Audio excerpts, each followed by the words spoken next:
Welcome to my world. Come on in and make yourselves at home. Welcome to my life. I know everything's gonna be all right. Welcome to my world. Oh, won't you come on in? Welcome to my life. It's known as the Tiger's Den. Greetings to all of my subscribers.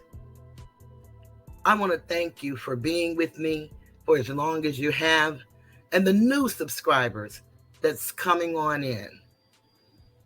We want to say greetings and thank you for your time. This is from Toothless and the moderators. Welcome to the Tiger's Den.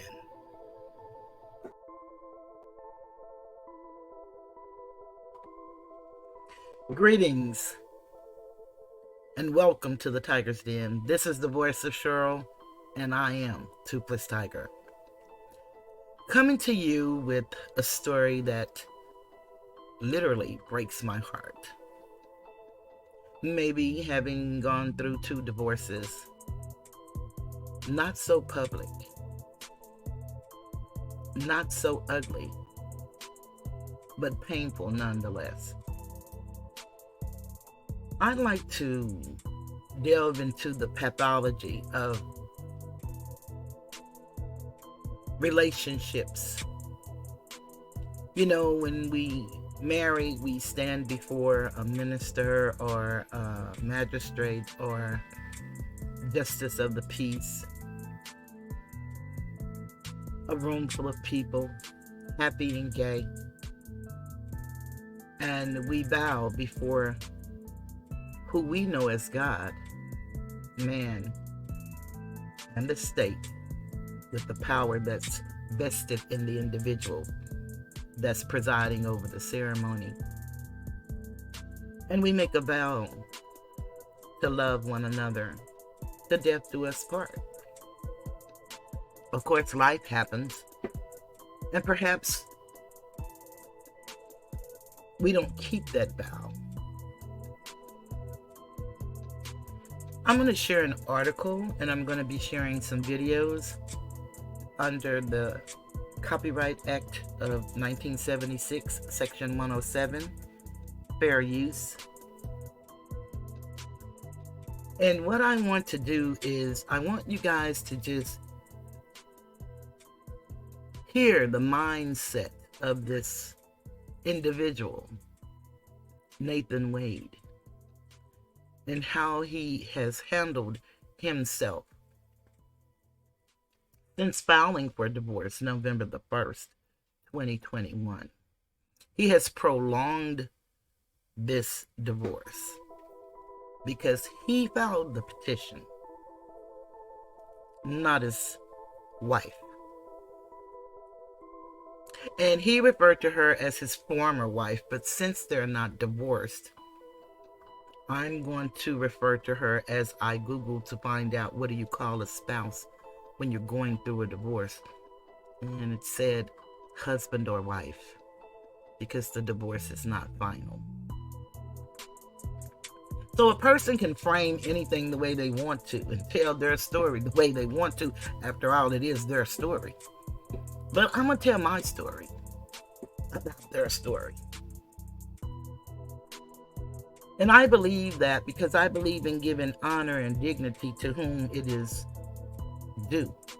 And I believe his wife deserves a little honor and dignity. I don't know anything about her personally or their relationship. But the reason that they gave, or he tells, and it's in her paperwork, that they divorced, it was irretrievably broken. So having said that means we don't blame anybody. And of course, we heard him in the courtroom say some ugly things because he's the first person that we heard speak about adultery. And I'm going to let you guys hear that. So if y'all follow me, I didn't plan to make this a long video, but it's going to be as long as it takes to get the word across, because I believe she and her children deserve this after the article I am about to read. So I'm going to start with the article. I want to thank everybody that looked at this video for however long you look. I hope you hit the like button. The like button really helps us get the word out and helps YouTube to push our videos. So I would appreciate it if you're listening and you think you might like what you're about to hear, or if you've heard something already, please hit the like button for me. It really means a lot. Make a comment. I don't have a problem with you having an opposing opinion as long as you're respectful. You have that right. Also share it with someone. Maybe you know somebody that's going through something, and perhaps it may be just like Miss Wade's, and maybe it could help them. Maybe not. I don't know. But we can try. I came to YouTube to help uplift fallen humanity in whatever capacity that you're following. I have 65 years of life, and I'm so glad to still be alive. So I'm just here to spread the good news that humanity is still here. Love is still love in action, not just word.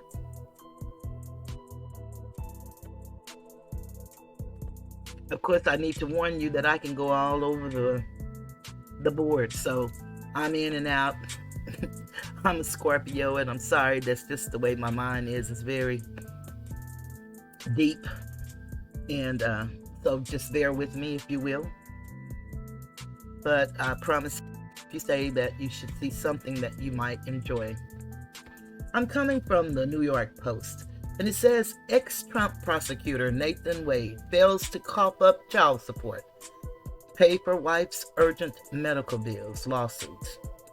This story was done by Catherine Dunleavy and Jack Morfitt. It was 10 hours ago. It says it's a 3-minute read. It takes me a little longer, so it may be a little longer than 3 minutes.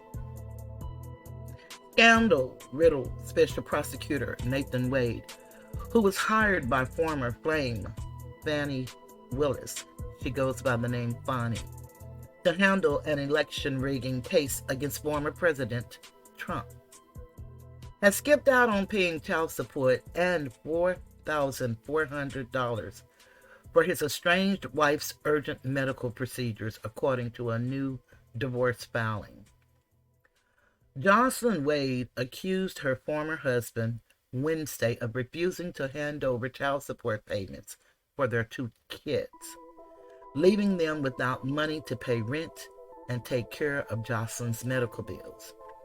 Well, I must say here that they are still their children, but they are of age of maturity, what it is called, because both are over the age of 18. He was not ordered to pay child support due to that, but he, in the agreement, I am only imagining, because they had an agreement that was signed January 30th to keep him and District Attorney Fani Willis from being deposed by his wife's attorney on what Miss Willis knows about her personal life and her marriage, and then to ask him plenty of questions as it relates to the interrogatories that he signed under oath.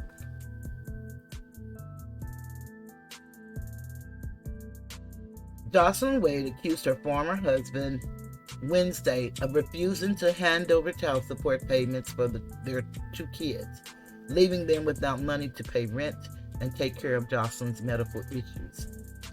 Defendant urgently requires medical procedures, namely an endoscopy, colonoscopy, and ultrasound, due to severe physical symptoms she has been enduring, according to a new filing in the Superior Court of Cobb County.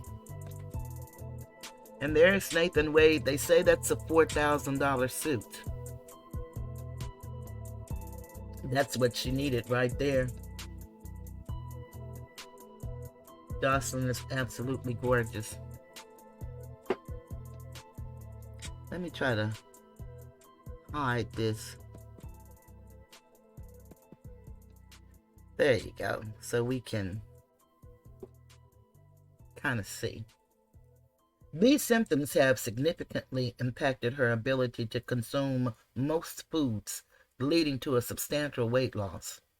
The already thin ex-wife's condition is worsening, leaving her with fears she might need emergency intervention.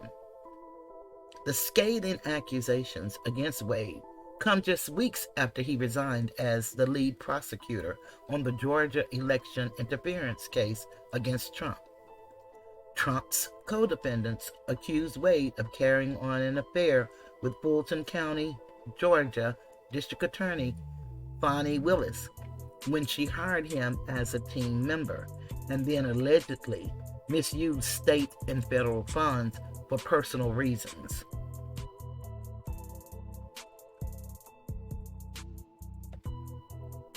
Again, that is Mrs. Jocelyn Wade.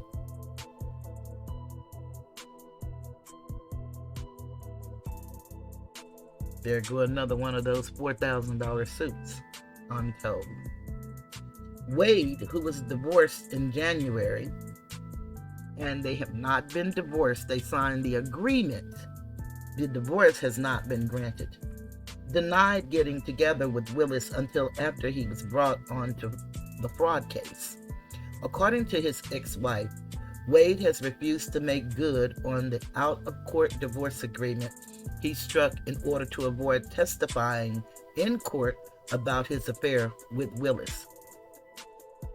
Jocelyn Wade spent what money she had for surgery on their children after Nathan Wade suddenly cut his son and daughter off and told them to get the money from your mother, the filing states. And one of the things that I heard from other content creators, this agreement was to stay, under seal. They didn't file it publicly as long as he held strong to the commitment that he made. It was to only be published if, in fact, he did not do what he said that he would do.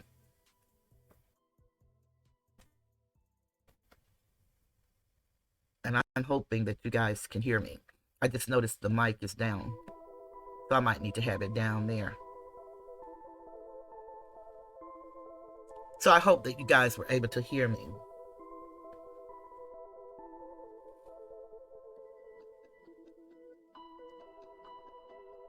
So because he did not keep his word, then she had to go public, and, well, she didn't go public. She had to file her documents. And now it's no reason to keep it from being published in the public sphere of the courts, because they have transparency.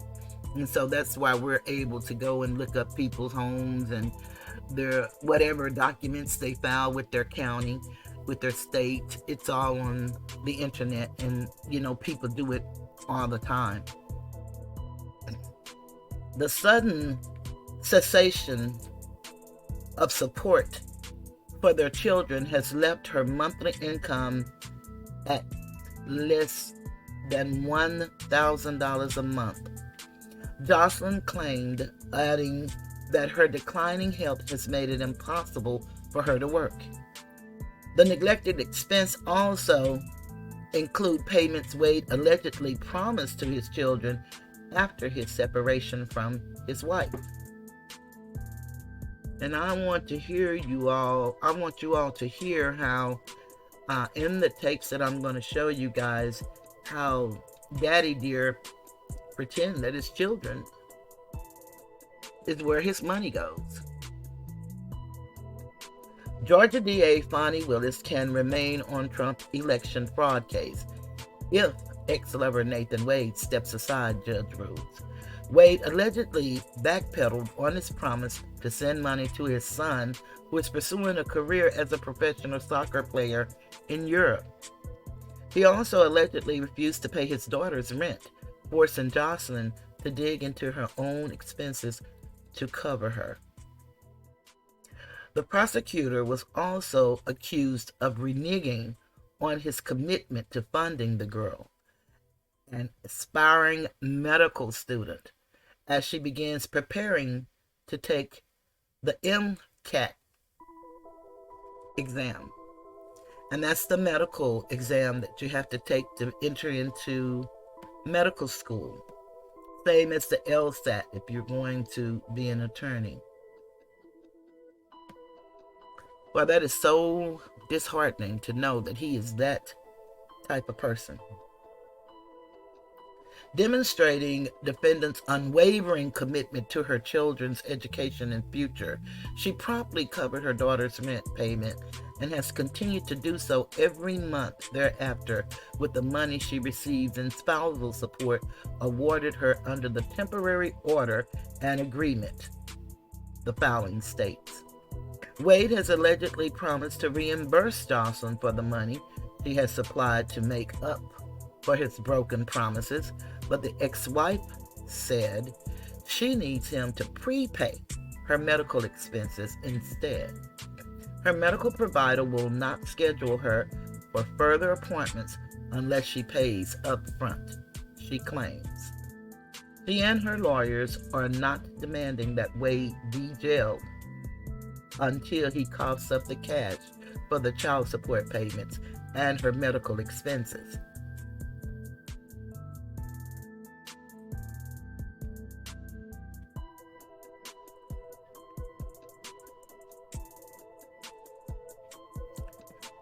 So I'm going to stop sharing that story right there. So I hear a lot of different people give a lot of different takes, and they make a lot of different jokes, and perhaps, maybe that's entertainment for people. And I found, especially here on YouTube, that what a lot of people consider entertainment, I never even imagined it to be so. It seems that laughing at someone's pain is truly entertaining. And I think that as a people, we Asiatic people, and some people may wonder, why does she say Asiatic? One thing that we should know, that we are the people that they call black. Black is civilly dead in the eyes of the law. Doesn't mean that you're not alive, but civilly, you're not recognized. And, there was a time that they called us colored or Negro.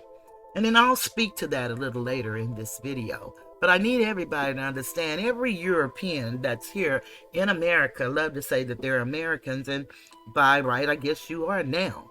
But what we need to understand is that every European that can tell you about themselves, they can tell you the nation state that they came from. The difference between us and them is that our identity was stolen. Our birthright was stolen. And we can't always identify where we came from because we came from this land. There are a lot of different stories, but I did a lot of research in the past 12 years, and I do not believe in misinformation. I believe in taking keys that the scholars has given, and all you have to do is research for yourself, and you'll come up with an answer that you can live with. I can't tell you what to believe, nor do I suggest that you believe anything. When I go on into my presentation, I'll be telling you definition of words. I am not an attorney. I am not a lawyer. I do not practice law, nor do I give legal advice. What I do is research, I read, and then I share what I read. So hang with me, and hopefully you will see what I see. I want to first play this video, and they're known as the church speech.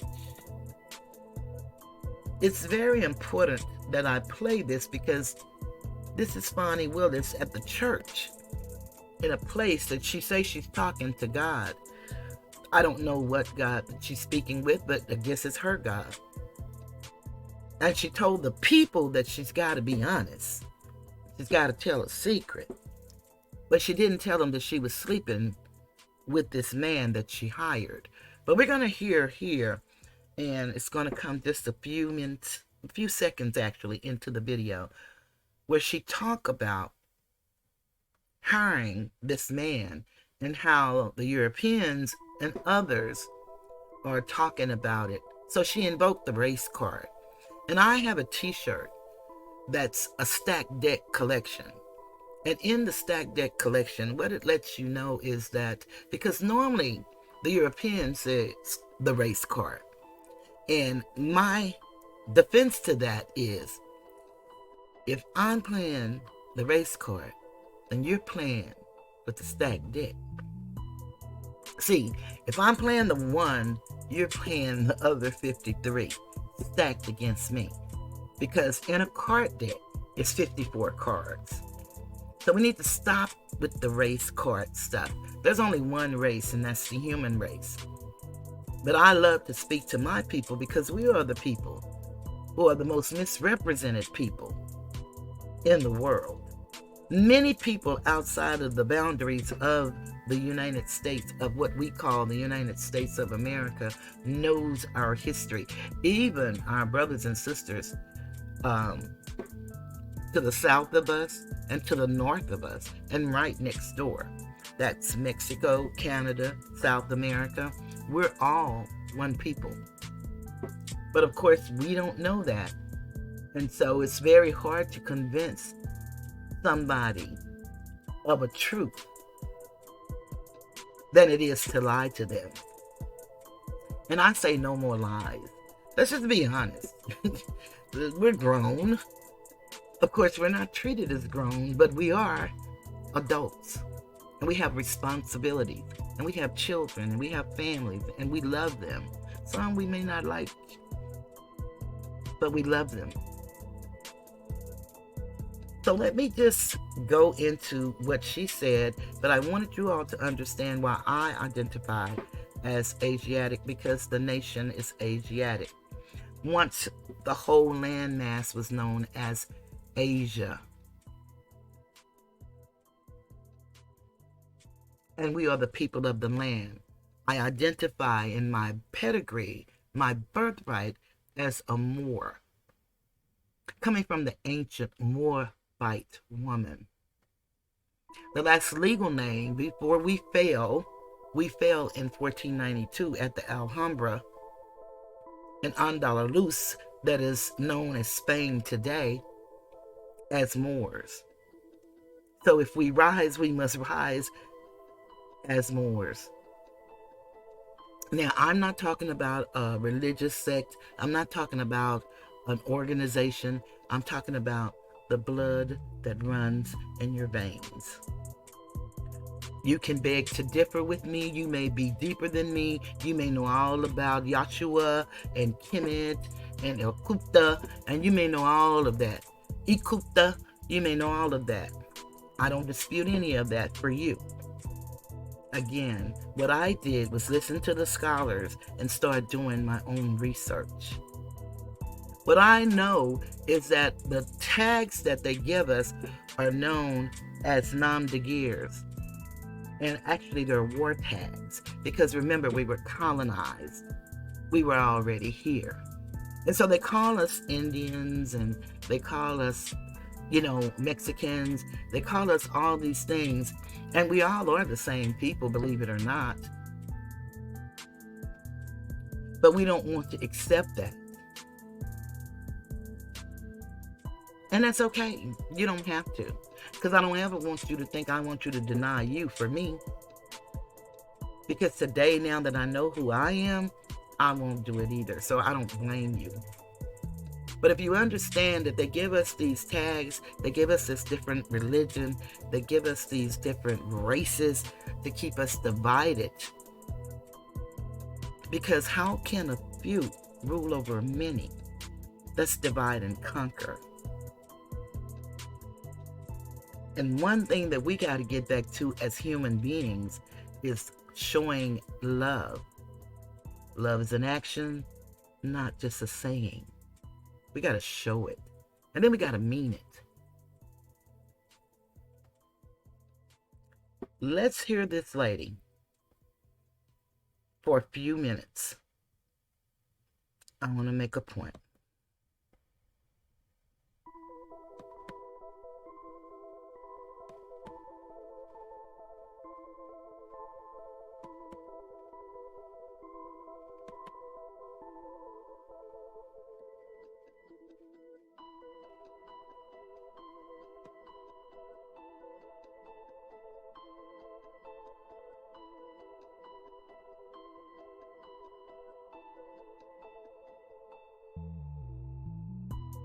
Hard-headed and imperfect child, I'm a little confused.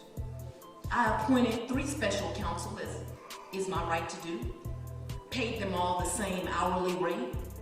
They only attacked one. I hired one white woman, a good personal friend and great lawyer. A superstar, I tell you. I hired one white man, brilliant, my friend, and a great lawyer. And I hired one black man, another superstar, a great friend, and a great lawyer. Oh Lord, they gonna be mad when I call them out on this nonsense. First thing they say, oh, she gonna play the race card now. But no, God, isn't it them who's playing the race card when they only question one? Isn't it them playing the race card when they constantly think, I need someone from some other jurisdiction in some other state to tell me how to do a job I've been doing almost 30 years. God, why don't they look at themselves and just be honest? I mean, can't they keep it 100 with themselves? Why are they so surprised that a diverse team that I assembled, your child, can accomplish extraordinary things? God, wasn't it them that attacked this lawyer of impeccable credentials? The black man I chose has been a judge more than 10 years, run a private practice more than 20, represented businesses in civil litigation. I ain't done, y'all.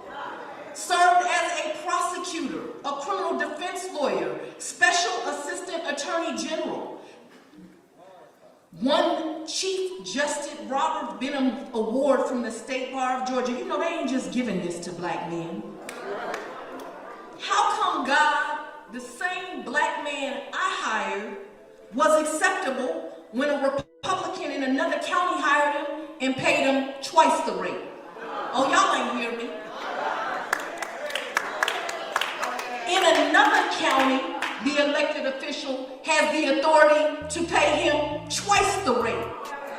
Why is the white male Republican's judgment good enough, but the black female Democrats not?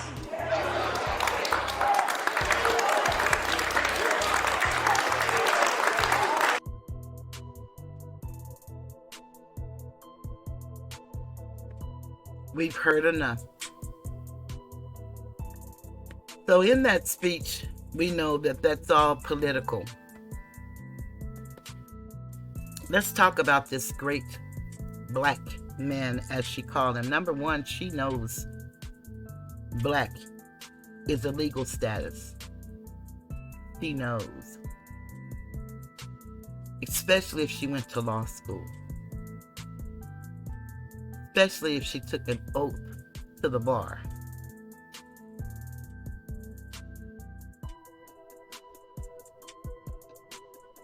So why would she go to a church? And I'm going to put the little quotation marks, the black church. Because she knows how religion, the dogmatic religion, has been used to keep us subservient. She's playing a game. And it works every time because they're clapping. They're clapping. But this black man with all of these great credentials? Let's examine a couple of them. She said he was a judge of traffic court. Now, I'm not saying that a judge of traffic court is not important. Since you have a traffic system, you need a traffic judge. She said he was a defense attorney, but he is a criminal defense attorney, but he has never had a criminal trial and tried a felony case and got a felony conviction. She said the Republican in another county paid him twice the rate. How does she know that? She paid him $250. She lied before the church and God and said that she hired all three and paid them the same rate, which was her right to do. But unfortunately, that's not truthful. The DA is being less than honorable and certainly not being honest. She paid him $250 an hour, and that's just his contract. Let's delve a little deeper into that, because no one seems to really put these numbers together. And I can't tell you the dollar amounts, but that $700,000 that she paid him in 2 years far exceeds that amount. I'd say it goes over $1 million.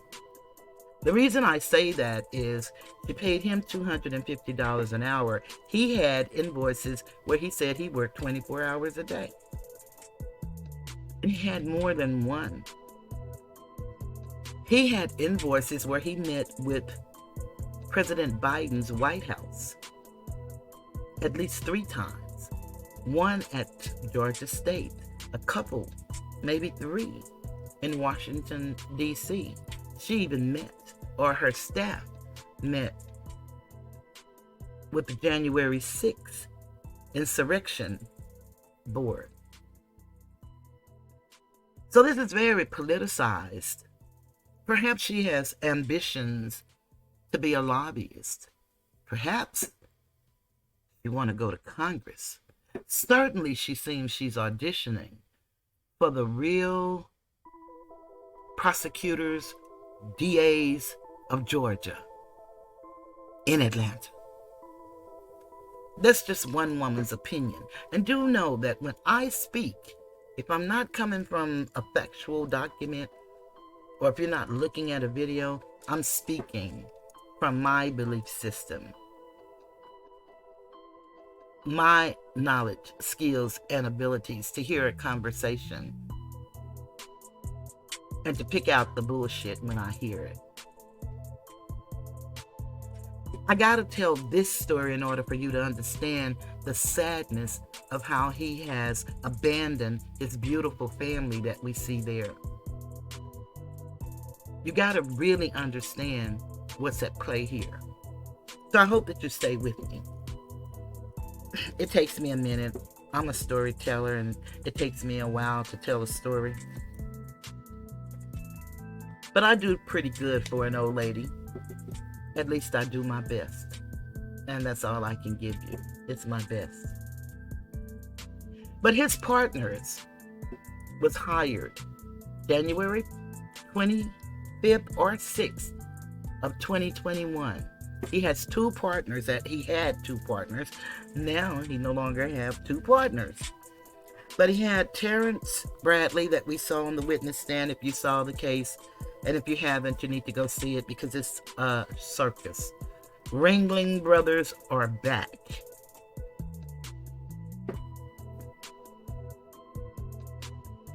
Terrence Bradley and Christopher Campbell, who's managed to stay under the radar. His name has not come up. And when you bring him up, they quickly put it back down. Something to that, in my opinion. But they both got contracts at the beginning of January. She was sworn in January 1st. They got a contract January 25th or 6th. One was for $60 an hour. They call them first appearance attorneys. And what I'm assuming, because I'm not a lawyer and I don't know law, but from what it sounds like is when a person, is arrested and arraigned and they have to see the magistrate, then they have an appearance that they have to make, and that's the first appearance. So that's what I'm assuming it is, but nobody has ever broken it down for me. I'm just going with all of my years of looking at Law and Order and investigation, discovery, and A&E, things like that. Then they have what they call taint attorneys. And the taint attorneys are the attorneys that get all of the documents that come into the district attorney's office. And what they do is redact anything out that should not be seen by the DA's office. Maybe a statement or something that someone gave or something. And so they could not determine what department they were hired for. And that was kind of strange, but hey, we're going to go along with that. They said it, we're going to go along with that. But be that as it may, they made $150 an hour for that. They did that from January 25th or 26th until he joined the team November 1st, 2021. And when he joined the team, he joined at $250 an hour.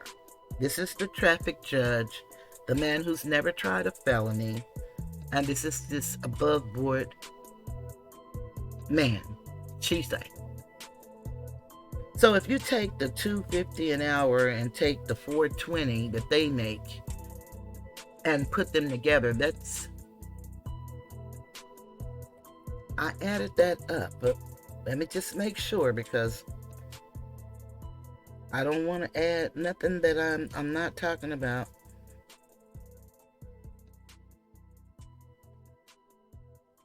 $670 an hour. And I say that because they said that they split that 3 ways. So even before he came on with the $250 and they were making the $420, he got a third of their $420. So let's take the $670 and divide it by 3, which would be $223 an hour. So one might say, well, he made less than the other two because she paid the other 2 attorneys that she said she paid them all the same. The lady that was her friend that she just thought was brilliant and beautiful and great, she paid her $250 an hour. And her credentials, really, I could not have a problem. She practiced in the federal court as well as the state court, and she has won millions of dollars for her clients, and it's written. I did a show about it.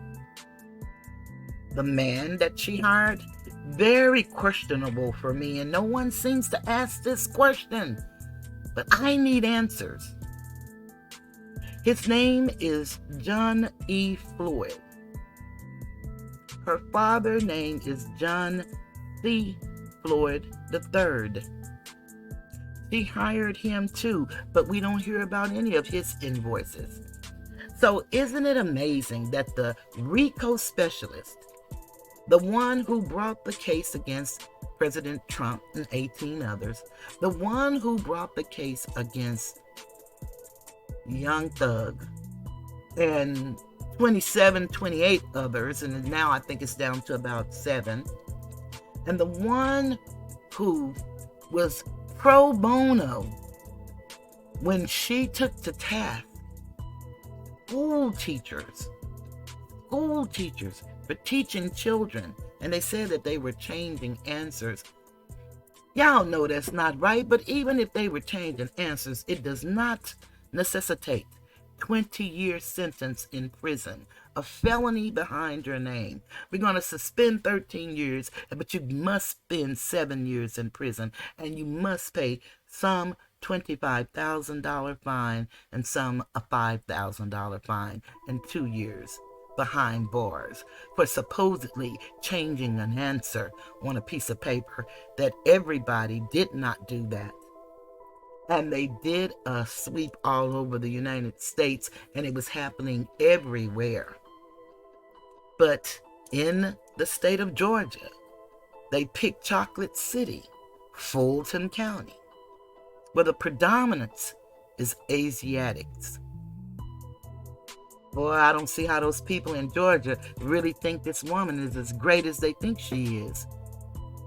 She does not have ethics. She's not honorable. She's not honest or truthful. Boy, but she's up there talking to God in the church and everybody clapping. She sure know how to talk to them white people, and she make white men bow. Really? That's an insult. I believe it's only one race of people, and that's the human race. And I believe that if we all had the same opportunities and the same knowledge, that this would be a better place. And some of us wouldn't have to do the things that we choose to do to exist, to just live. But that's just one woman's opinion. But this lady stood before man and God and lied. And the people applauded her. Let's move on with this story, because it gets more and more and more interesting. Where do I want to go next? I want to go to the trial.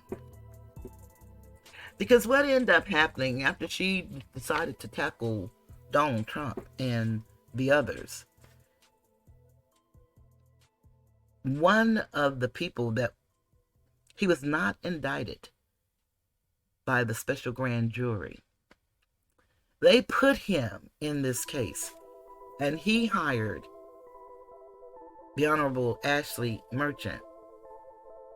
And Mrs. Merchant and her client found out through Terrence Bradley, who was one of the partners in the Wade law firm, that they didn't have a partnership. This is another thing, y'all. We really got to understand language, because words are very important. And you need to hear what people are saying. Those who have ears, let them hear. Those who have eyes, let them see, because it's more than meets the eye and more than what they're saying. You have to use discernment. My son tells me that all the time. And that's so very true.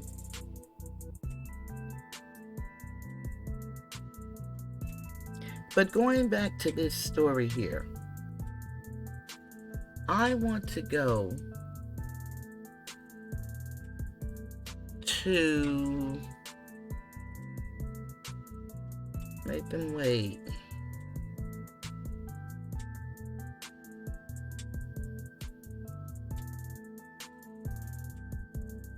Okay, I think I want to go to the one where Nathan Wade says to Ms. Merchant that his marriage was irretrievably broken, as if that means something. So let's go to him doing that.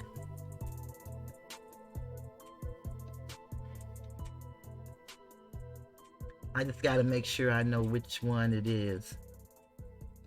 It's this one right here. I try to have them together for you guys so that we don't have to waste a lot of time. Let me see where it is on the timestamp. Nathan Wade testifies. Okay. So it should be, let me get to the timestamp.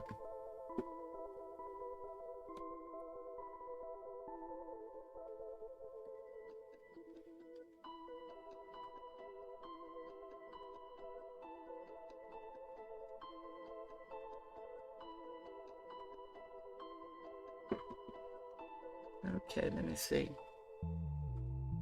I have 123.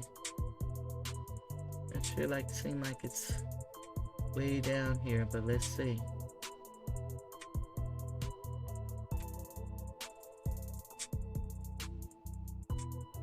And it's going to be just a little bit before so that you can hear what he's saying to see how it does not make sense. So let's get it ready. Hold on, let me make sure I have everything ready the way I want it.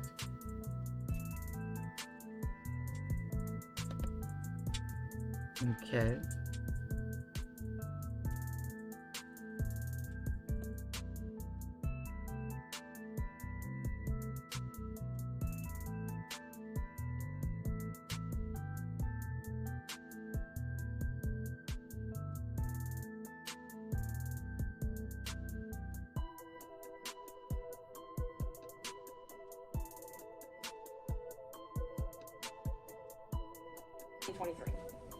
So here I think there's a distinction, if you'd allow me to explain.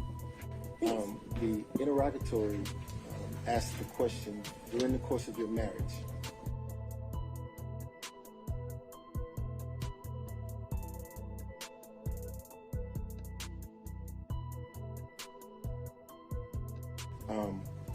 or to date. It actually says, I'm going to request that the witness be permitted. Mr. Wade. So my marriage was irretrievably broken in 2015, ma'am, by agreement. My wife and I agreed that once she had the affair in 2015 that we'd get a divorce.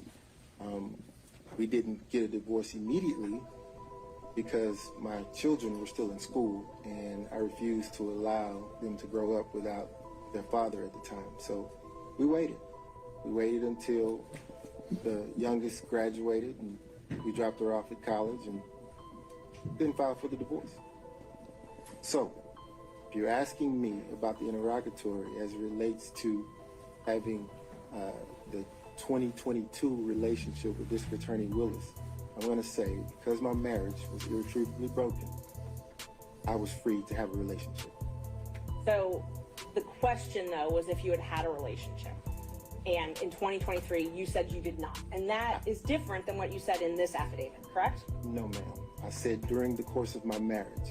So in but you believed it too. Let him finish, Ms. Merchant. So in 2015, my marriage was irretrievably broken. So I did not have a relationship with anyone during the course of my marriage. And in that interrogatory, they asked you if you had any receipts for travel with someone of the other sex up until the time you were answering it.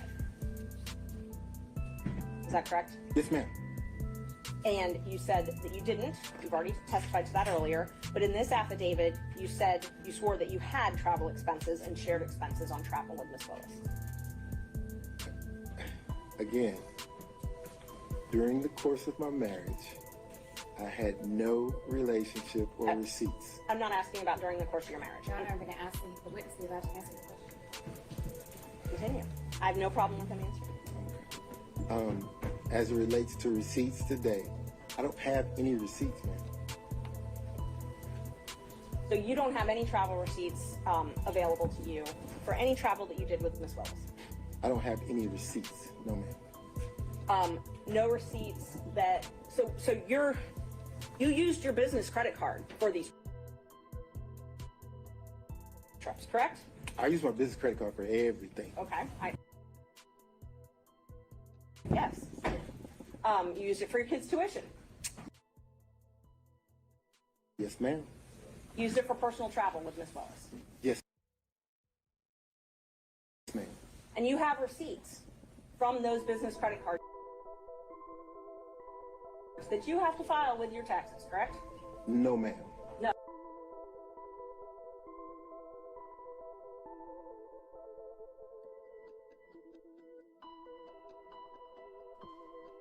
I think we've heard enough what I wanted you guys to hear. And there is something going on with my computer. Now, this I know nobody is flagging me because I'm recording. And no one can flag me while I'm recording. But what I believe could be happening is my VPN could be on. And it could be causing a problem. I'm going to try to see if I can figure this out. If y'all would just bear with me so I can see if my VPN is on or off.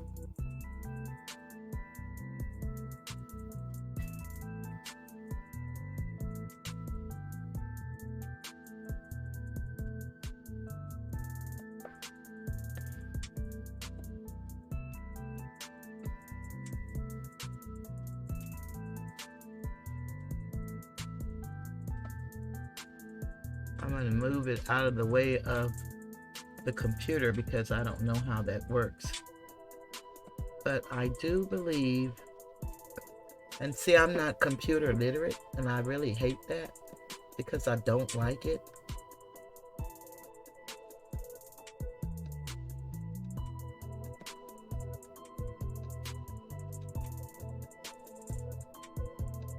Okay.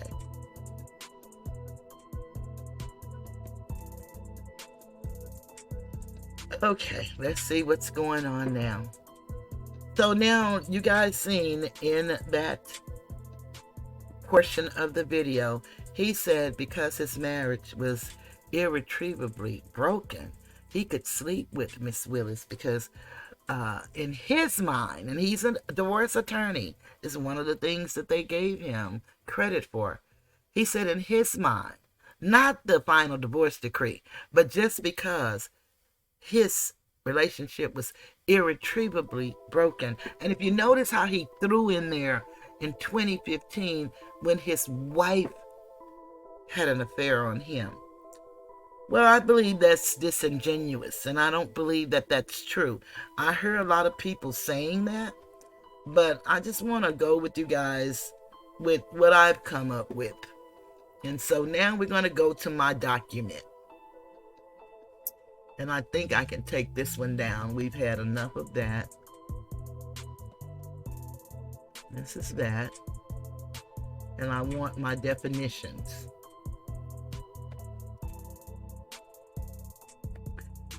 Mr. Wade, in my opinion, abandoned his wife with his actions since January 30th, 2024. And what we're going to do is go through a few words that I decided to define because I believe words matter and it's very important. And you know what you say. Say what you mean and mean what you say. In law, you don't get to and do-overs. It doesn't happen like that for you in law. So, abandonment. And this is from, I went to several resources to bring you these answers. This is the Black's Law Dictionary, and its definitions of the terms and phrases of American and English jurisprudence, ancient and modern. And it's written by Henry Campbell Black. A lot of people think because it says Black's Dictionary, they think that, oh, they got a Black people dictionary. No, that's the name of the man who penned the dictionary. One of the reasons that they do use the law dictionaries is because there are more etymological. I'm trying to say etymology, but I'm trying to say etymological correct. And that might be something I'm making up, and that's why I can't get it out of my mouth. Be that as it may, this is no do-overs. We have to take the bloopers with the storyline. Abandonment, and this is how it's written in the Black's Dictionary. Wife. Refusal by husband of requests by sick wife without means of support to return to home. Held abandonment as respects disorderly conduct. And then one thing about the law dictionary that's very important, they give you case law. So sometimes, you wonder where these lawyers find these cases. A lot of words that's defined in the law dictionaries give you the case law for that. And so it makes it easier to put together a motion or a petition. And I know that from myself because I generally represent myself, or it is present myself before the court, and it's called pro se. And so that means that we can represent ourselves. We can't represent anyone else without a license, but you can certainly tell your story. Nobody knows you better than you. And then it goes on with the law case, contra, where a separation agreement existed, people be gross, where parties separated by agreement and husband, in lieu of periodic payments for wife's support, made conveyance constituting valuable consideration, held not abandonment, as respects husband's statutory right against wife will. In rear McCann's estate, and then there you go there. Or even if wife was justified in leaving husband on account of his cruel treatment, there must be a desertion without consent. There is another case law. Let's go on.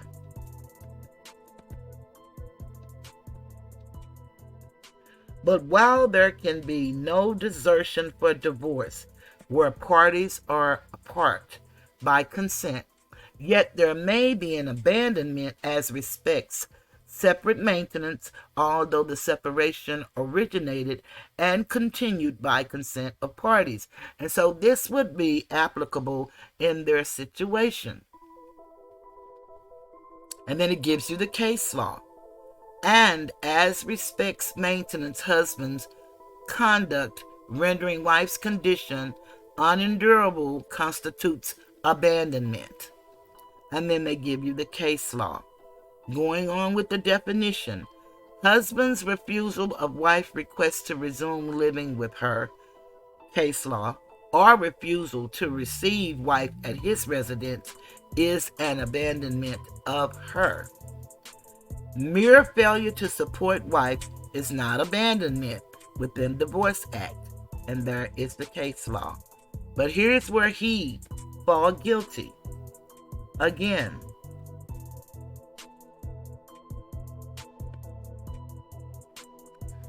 but failing to provide wife with necessities, etc., is. And that's what he's doing while he's withholding what he's withholding. Then I gave you the definition of the word color because you've heard them speak under the color of law. But first you need to know what color is in law.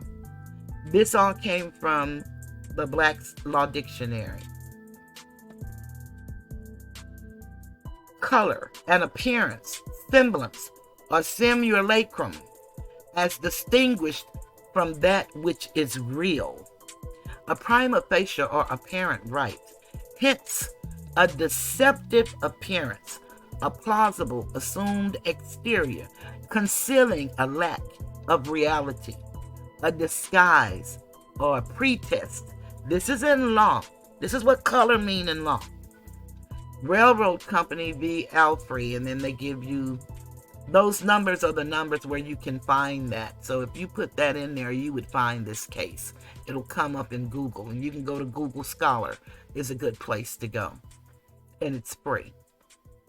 All of these are cases. In pleading, ground of action admitted subsisting in the opposite party by the pleading of one of the parties is an action which is so set out as to apparently valid, but which is in reality legally insufficient. So it seems like it's really right, but it's not. Then I gave you color of law, the appearance or semblance without the substance of legal right. And then there is the case law that goes with that. Now, I needed to give you colored because, we were once known as colored people, Negro, Black, African American, and the like. Listen in the law dictionary to colored, the definition. By common usage in America, the term in such phrases as colored persons, the colored race, colored men, and the like is used to designate Negroes or persons of African race, including all persons of mixed blood descended from Negro ancestry. And they give you the case law here.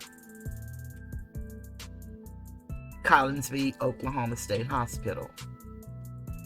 But where a state's constitution provided for separate schools for the white and colored races, the term white race was held to be limited to the Caucasian race, and the term colored races to embrace all other races.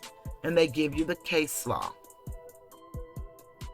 It has also been held that there is no legal, technical signification to the phrase colored person, which the courts are bound judicially to know. And they give you that case law. And you can find that on pages 331 and 332. And then, because I stress, we need to learn the Constitution. There are 7 articles and 10 amendments that forms the Bill of Rights. Of course, it's about 26 or 29 amendments. Not quite sure. Constitution.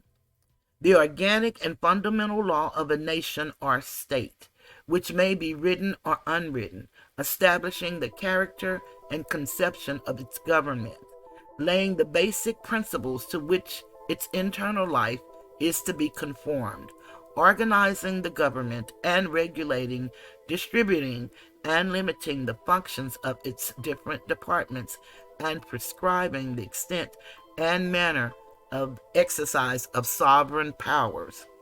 A charter of government deriving its whole authority from the governed.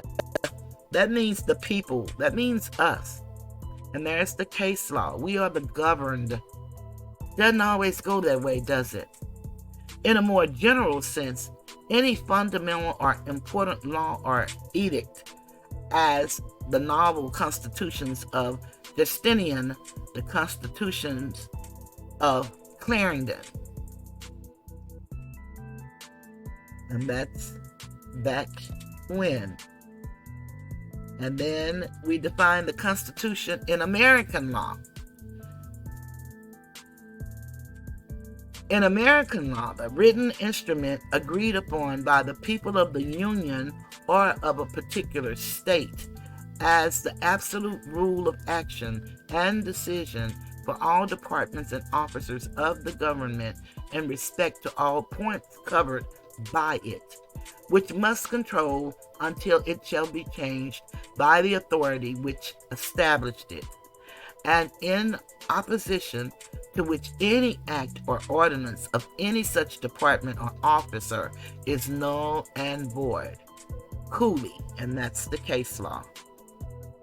And then, of course, you've always heard we have a constitutional right to free speech, to bear arms, to be free of searches, illegal searches. We have a right to a trial by a jury of our peers. That's the 6th Amendment that they're trying to take away from us, that I have started doing my series on plea bargains and how they're trying to diminish the 6th Amendment. And what has happened in these RICO cases with this prosecutor, DA Fani Willis, and at one time special prosecutor Nathan Wade, they tried to get as many people to plead And that's what they want, people to plead. They don't want them to go before a jury of their peers. And most people can't afford to do that unless they represent themselves. The only thing when you represent yourself or present yourself to the court, you have to know the law, just like the attorneys. And you don't know the decorum, but there are books for pro se litigants all over YouTube. And that doesn't mean you're going to know what you're doing. If you're looking at these cases, you see these people don't know what they're doing either. But you can always defend your own honor. It's your life. Constitutional right. A right guaranteed to the citizens by the Constitution and so guaranteed as to prevent legislative interference therewith. And then there's the case law. Now, we're going to get into Georgia. I needed to give you all that before I tell you where I'm headed with this. And where I'm going is the statement, irretrievably broken. So I went to Justia, U.S. law. And if you go to Justia, they have every state there. And you can look up your state. And you can know laws about everything. It is very, very, very good tool. Very good tool to have. At least to have access to. See, the thing of a good student is not necessarily memorizing and knowing everything. The good student just knows where to go find what they need when they need it. And that's what's important. Justia, U.S. Law, Chapter 5, Divorce State of Georgia. And this is one of their codes. It's a statute. 1953, grounds for total divorce. OCGA, 1953-2010. 1953, grounds for total divorce. They have 13. The last one was the one that he spoke of. And that's, the marriage is irretrievably broken. Under no circumstances shall the court grant a divorce on this ground until not less than 30 days from the date of service on the respondent. So they can't grant it before then. Question: is marriage irretrievably broken in Georgia? Georgia adopted a no-fault option in 1973 by adding a 13th ground for divorce, that the marriage be irretrievably broken. Basically, one of the parties must be able to show that he or she no longer wishes to live with the other, and that reconciliation is not possible. That has nothing to do with anybody's spouse cheating on them. That's what must be shown. What does irretrievably broken mean? When a marriage is irretrievably broken, the relationship between the spouses cannot be repaired. In other words, the spouse have irreconcilable differences that will continue as long as the parties remain married. Therefore, the only resolution for the spouses is to end their marriage legally. And therefore, if it must end legally, that means just because you say irretrievably broken doesn't mean that your marriage has ended. Which is what this attorney wants us to believe that he believes. Does Georgia have a home record law? Georgia's home record law, OCGA 51-117, provides that adultery, alienation of affections, or criminal conversation with a wife or husband shall not give a right of action to the person's spouse. Rights of actions for adultery, alienation of affections, or criminal conversation are abolished. March 16th, 2021. This is Georgia.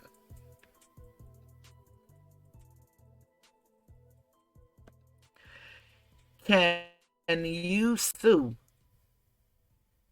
a homewrecker in Georgia? Not anymore. At one point, Georgia law allowed for legal action based on alienation of affection, otherwise known as homewrecker laws, which would have allowed you to sue. Does adultery affect divorce in Georgia? This is where adultery becomes important because remember, his wife has said nothing about his infidelity up until the district attorney, Fani Willis, decided that she was going to threaten her with prosecution if she tried to get information from her husband so that she can continue with what she needed to do for the divorce. Does adultery affect divorce in Georgia? In Georgia, adultery can impact many aspects of a divorce case, including alimony, equitable division, and child custody.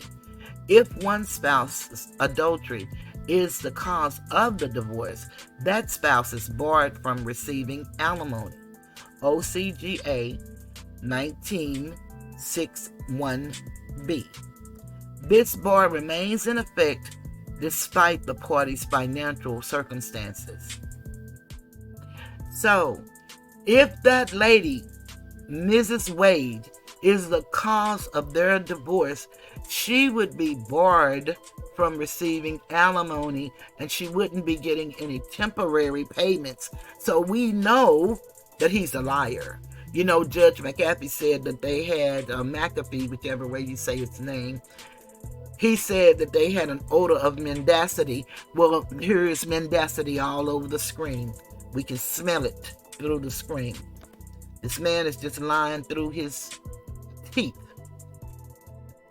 So then I did a Google search. And I asked Google, can I sue the other woman for emotional distress in Texas? The answer, yes, if the adulterous conduct amounts to intentional or reckless infliction of severe emotional distress. If your situation meets that standard, you can bring the suit. As for the question of whether you should bring the suit, that is a topic for another article or a discussion with an attorney. But remember, he waited until she came to Georgia November the 1st because she had moved to Texas when her daughter went off to school. He put her out of the house, so it is said. I was not there, I do not know. But that's what it was said, that he put her out of the house when the daughter went off to school. And so what ended up happening was when she came back to get some things and take the daughter's car, is what he testified to, then he was able to serve her on. Well, when she first left, she went to take care of her mom and dad who were ill. That's what he said. But it was right after the daughter graduated. But she came back to get the daughter's car to drive back to Texas. And he had her served, which happened to be one day after he took his new special prosecutor position that he did not tell her about on November the 1st. On November the 2nd of 2021, one day later, he filed for divorce. And then in December of 2021, he moved to have the divorce sealed so nobody could know about it. Now, it says in 6 states you can sue your marriage's homewrecker. What states are homewrecker laws in? Have you ever wanted to sue someone you believe broke up your marriage? A homewrecker? Well, in 6 states, Hawaii, Illinois, New Mexico, North Carolina, Mississippi, South Dakota, and Utah, you can. In those 6 states, the alienation of affection claim is an option. February 13th, 2019. That's the last, I guess, they updated this information. And then, here's that question I asked. What do you call a spouse when going through a divorce? The spouse is still referred to as husband or wife because they are still married, although separated. And lastly, I went to the Oxford Dictionary to look up, in case anybody did not know, when we read in color, semblance. It's a noun.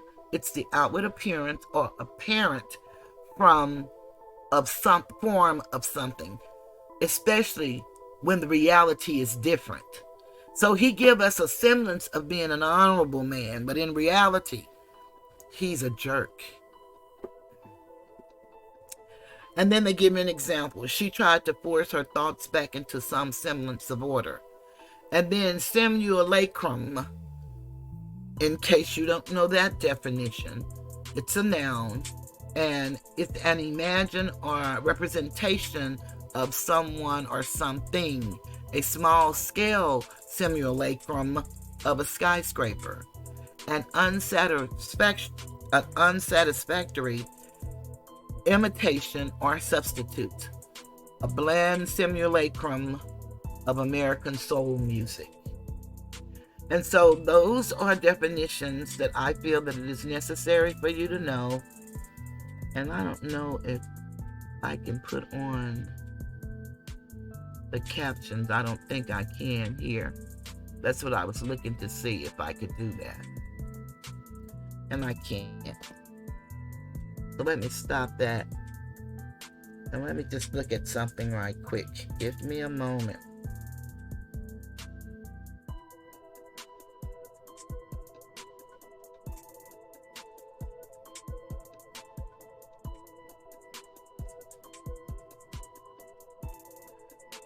Okay.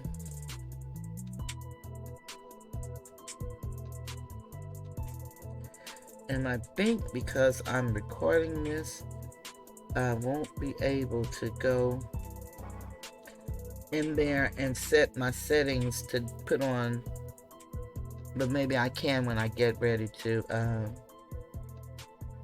do the video. I don't know.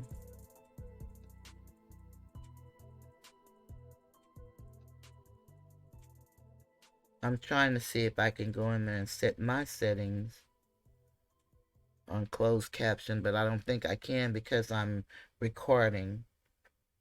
And it's not going to show my recording. Let me just go in here and see right quick. No, because I haven't uploaded it, so it wouldn't have any way of knowing that I was recording it. Okay, that's what I just want to make sure.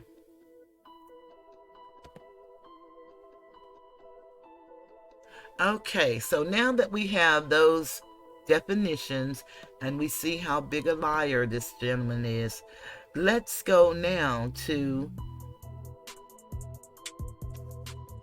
I wanted y'all to hear him say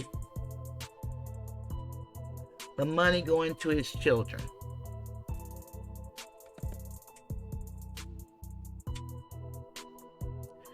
You know, he said that his money goes to his children. The cash that she gave him, if it went anywhere, it would go to his children. Now, this is a man who called his children. Some of the people here,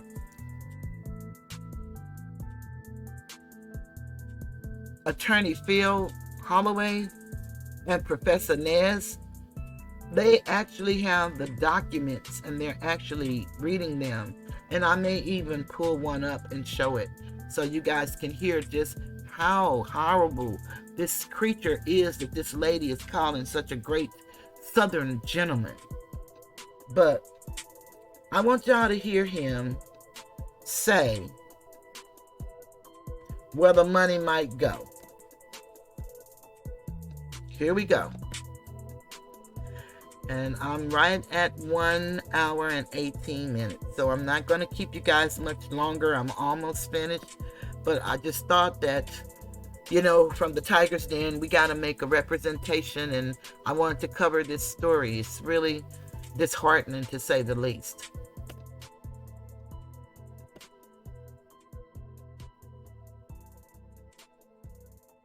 Such a beautiful family.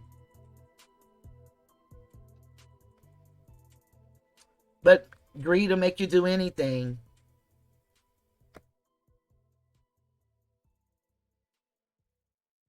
My hip just walking around money where you would spend cash yourself? Let me finish. Did I put it on my hip in Belize and walk around with it? When you got paid back, would you take the money, the cash that she gave you, and would you just carry it around with you for spending money around town? So we have to break down each trip because, for example, for the cruise, she paid me the money before we took the cruise. So I was here and I could put the money in my pocket or put it away wherever I wanted to do with it. Other trips, she would give me the money there. So at that point, I could either spend it or put it in my pocket or put it in the hotel safe. There's no special place that you would have all this cash that you would be getting from her that you've told us about to pay back for the benefits that you have bestowed on her?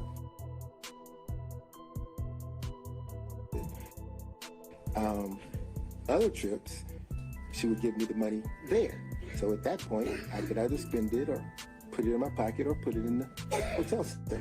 There's no special place that you would have all this cash that you would be getting from her that you've told us about to pay back for the benefits that you have bestowed on her?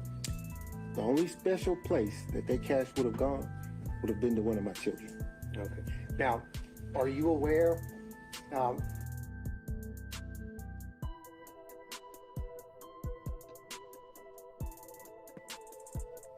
The only place that cash would have gone would have been to his children. The children that he called and told them that he would no longer.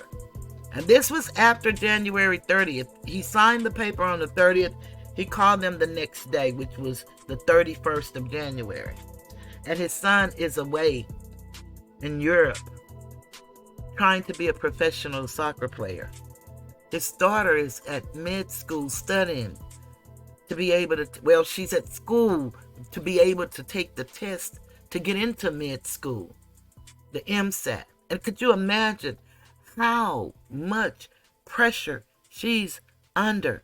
And can you imagine to hear, they may not hear it as much wherever she is because she's no longer in Georgia, but could you imagine this being publicized and everybody's laughing and making jokes as if this is funny?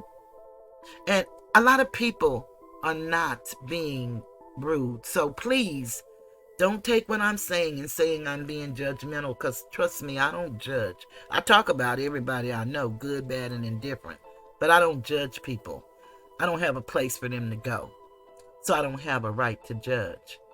Now, we are told we can judge with the righteous judgment.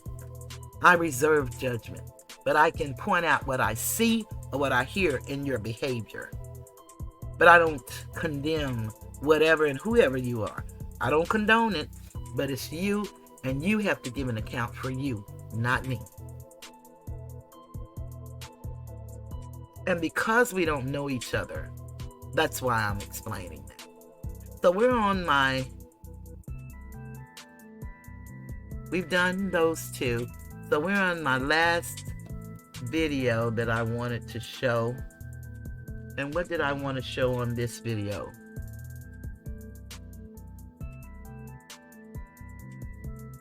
Oh, I wanted y'all to hear him say why he divorced his wife.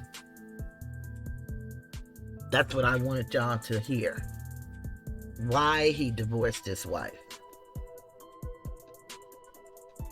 Yeah, so we're almost finished. And I hope that you guys stayed this long in the video, or that you would come back and look at it, because it's pretty powerful watching this creature do the things that he has done to his family, in my opinion.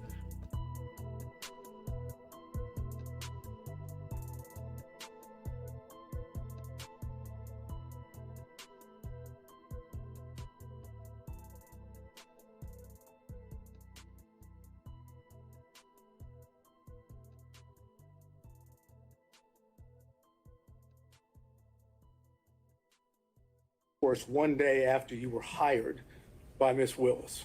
You filed on November 2nd of 2021. You're hired on November 1st of 2021. Why the day after?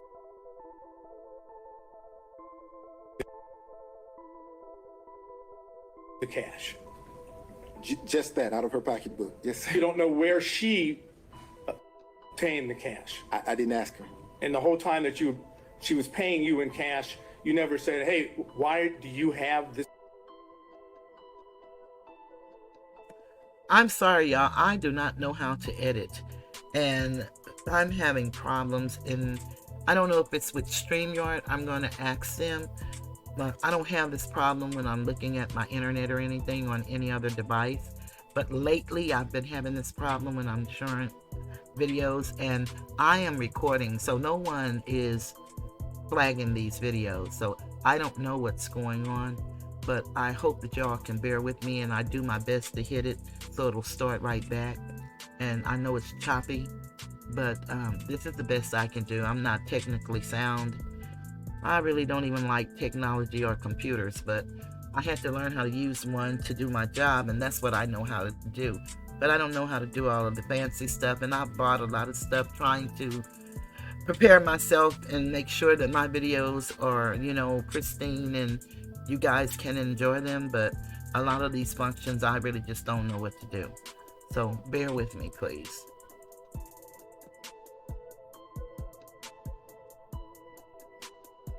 This amount of cash?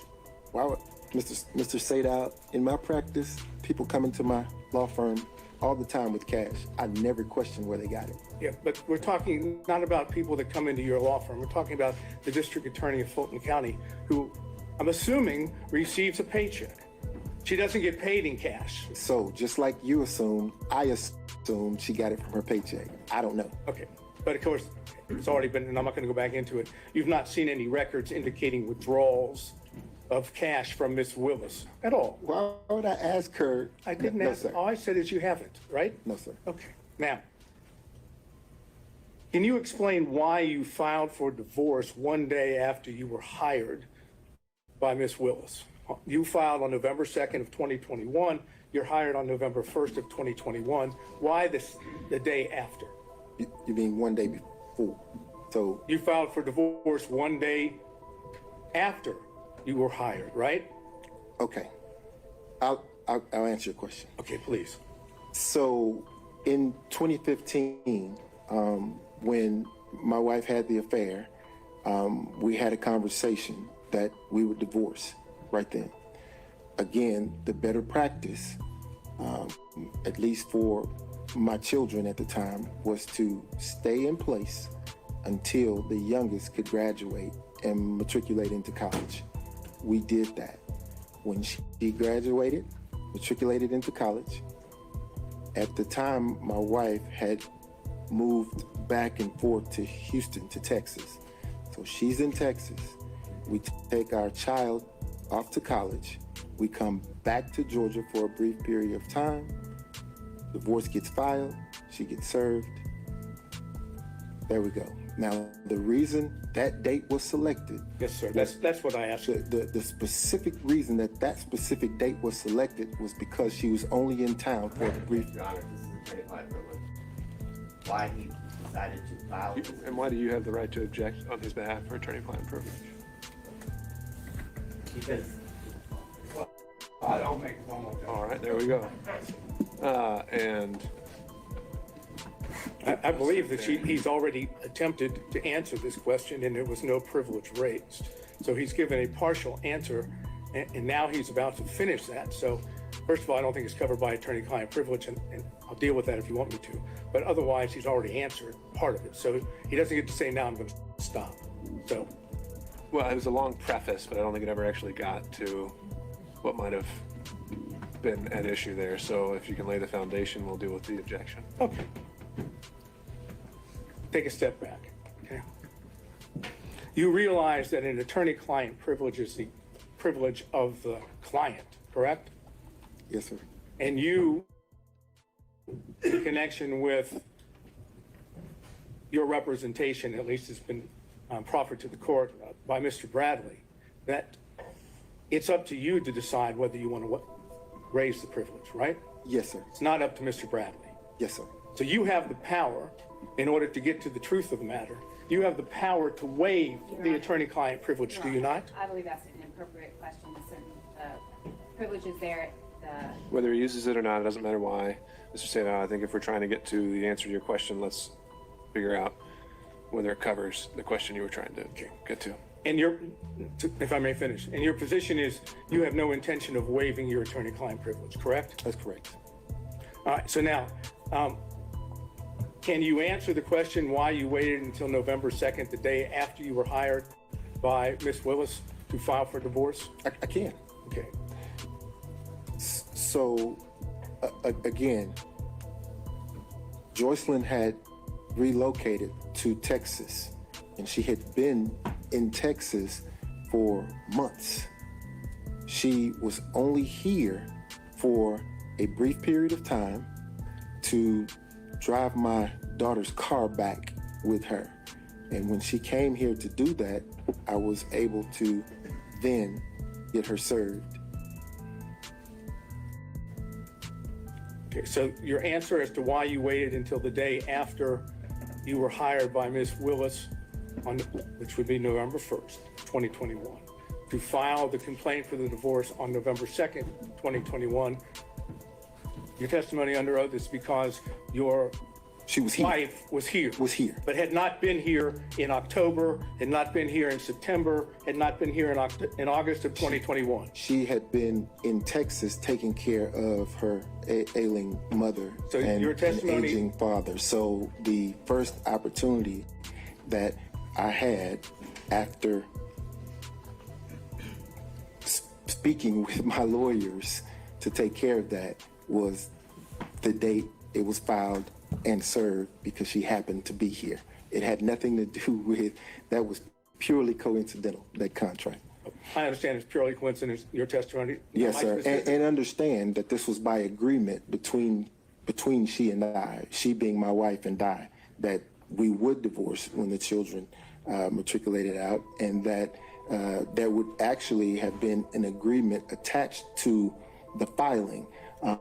It became apparent that the agreement wasn't going to happen, and things got a little contentious. So that's when the privilege will kick in, and I was forced to do it when I did it.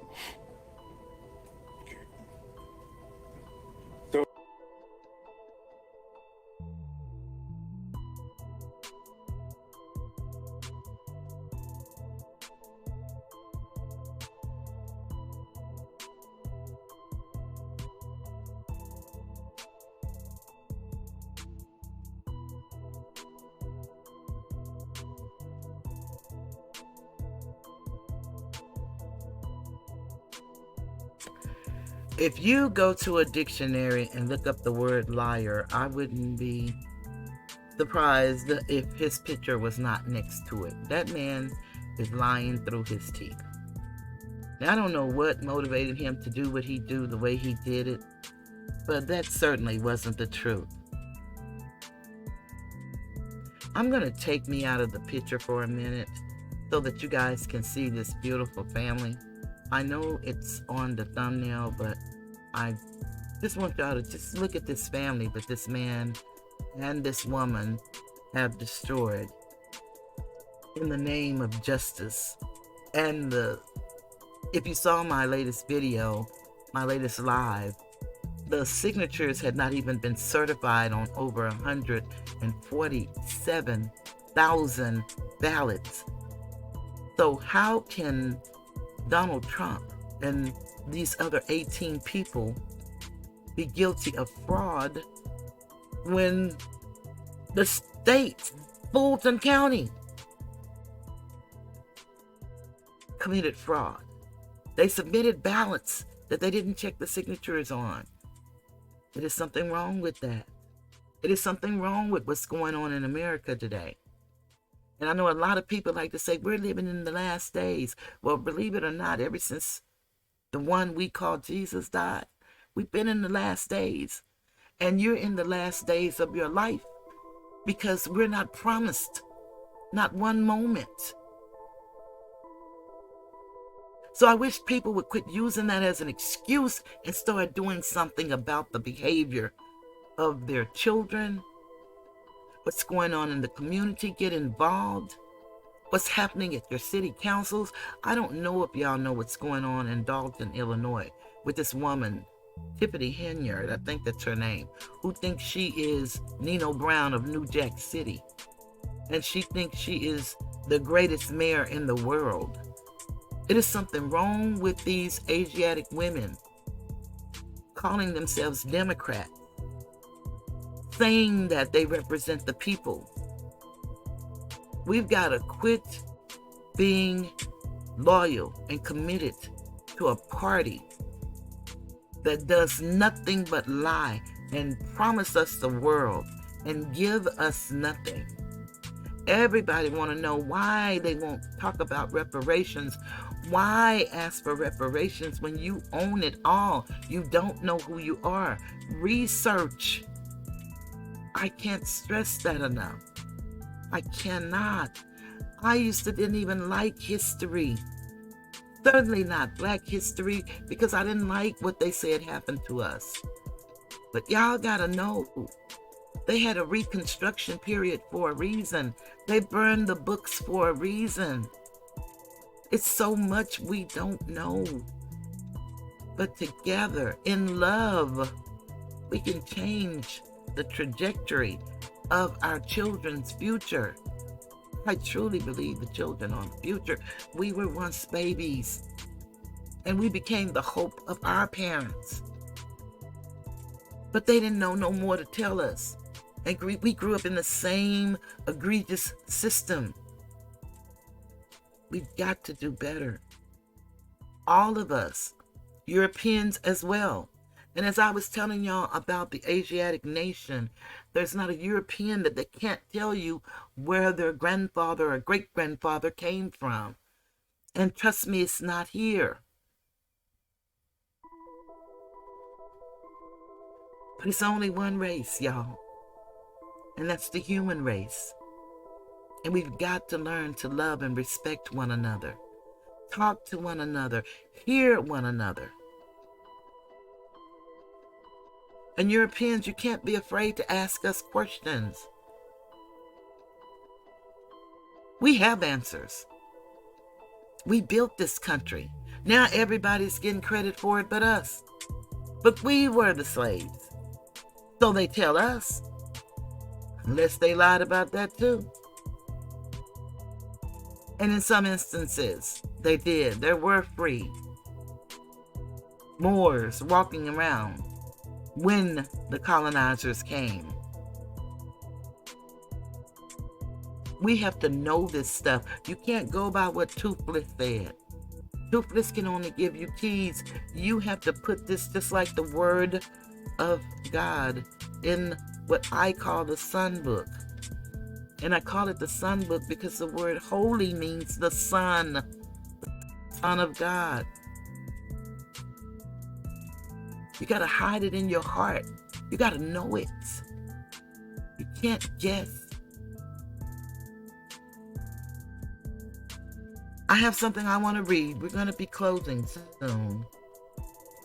But this is very important. Because my question is, wonder how does D.A. Fani feel now with this great man that she gave all of these accolades? Let's look at her letter that she wrote when he was forced to resign. She accepted it immediately. And let's see what she said.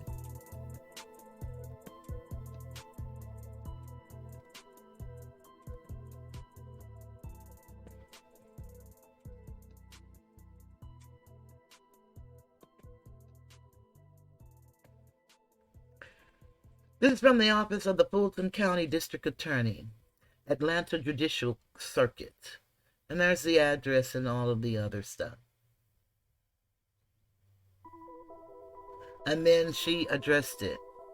Now, one thing I don't know if they understand, but when you addressed actually an attorney, a judge, an elected official, the title is always the Honorable.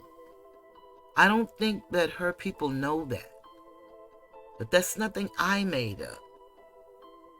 That's how you address them. Because they have a Juris Doctorate. And all of them are ministers. Dear Mr. Wade, I received your resignation letter dated March 15th, 2024, and I accept it, effective immediately. I compliment you for the professionalism and dignity you have shown over the last 865 days, as you have endured threats against you and your family. as well as unjustified attacks in the media and in the court on your reputation as a lawyer. And I want to know, does he really care about any threats on his family when he have the audacity to call his children a day after he signed an agreement with their mother and tell them he will no longer give them a dime, get it from your mama? And he says mother, but I say mama. I will always remember and will remind everyone that you were brave enough to step forward and take on the investigation and prosecution of the allegations that the defendants in this case engaged in a conspiracy to overturn Georgia's 2020 presidential election. How can they conspire against a state that does not, in Fulton, which is one of the biggest counties in the state, certify their ballots? Please, somebody, put it in the comments and tell me that.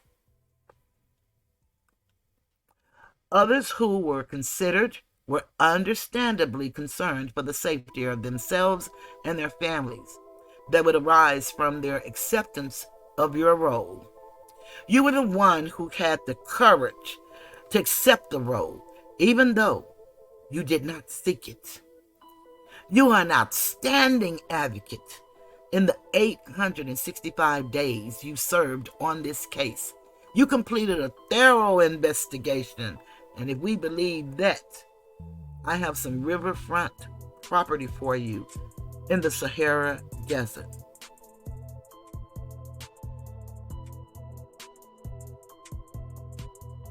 That required the use of a special purpose grand jury to compel the testimony of witnesses inside and outside of Georgia, including litigating in 8 states, the District of Columbia, and the United States Supreme Court to obtain critical testimony. You led a team that secured a true bill of indictment against 19 individuals who are accused of violating Georgia's law to undermine the 2020 election for the former president of the United States. You have successfully litigated in the United States District Court and the United States Court of Appeals for the 11th Circuit to ensure that Fulton County citizens will be the jurors who decide justice in this case. So is he vying for Congress as well, or lobbying Congress? It looks like they have an agenda.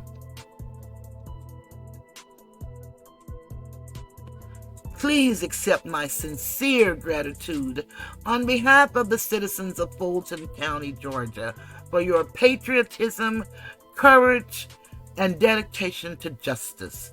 I wish you the best in your future endeavors.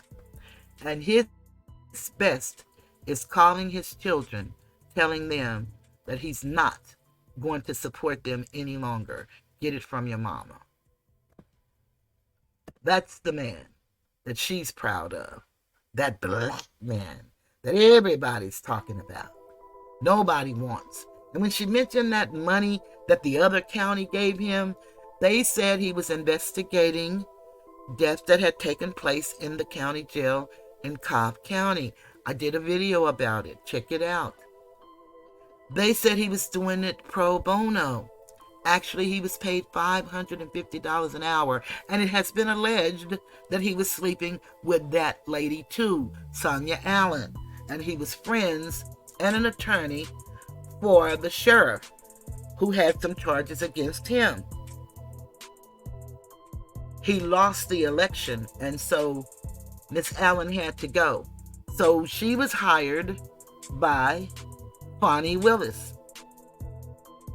But when she brought on Nathan Wade, he took over the lady's position. And now she's running for DA of Cobb County. People, we cannot keep sitting back talking about what white people are doing. We can't do that. All of them are doing it. They are people, human beings, And these are human issues. So we can't keep doing that and letting them tell us, as they say, selling us the okie doke. Because that's all it is. Okie doke. And it's okie doke. We can't take it. We work too hard. We go through a lot. We're afraid just like everybody else. It's crime all over the world. I'm in Dallas, Texas.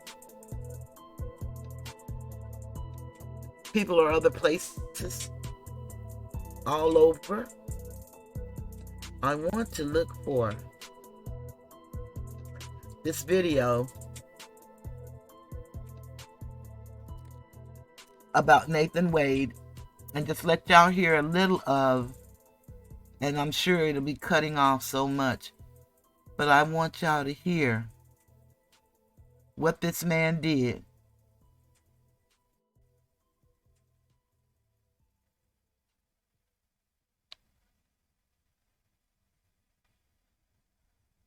This lady is ill, and she deserved better. Better treatment, if nothing else. But let's listen to Professor Nez. And he's very animated, and he's very funny. I mean, he really is good.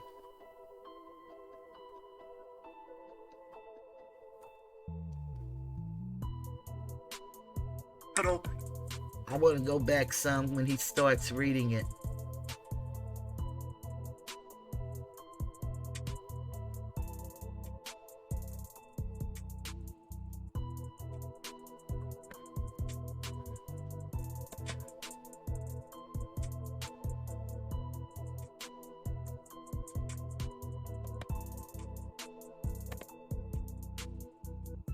Okay.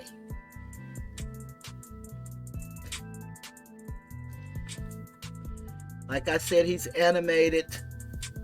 So, here we go. I think this is very important, and that's why I'm going to use this under fair use. And it's Professor Nez. You all see it. Hopefully you can see. And go check it out on his channel. We're not going to play all of it. I just want to play some of it.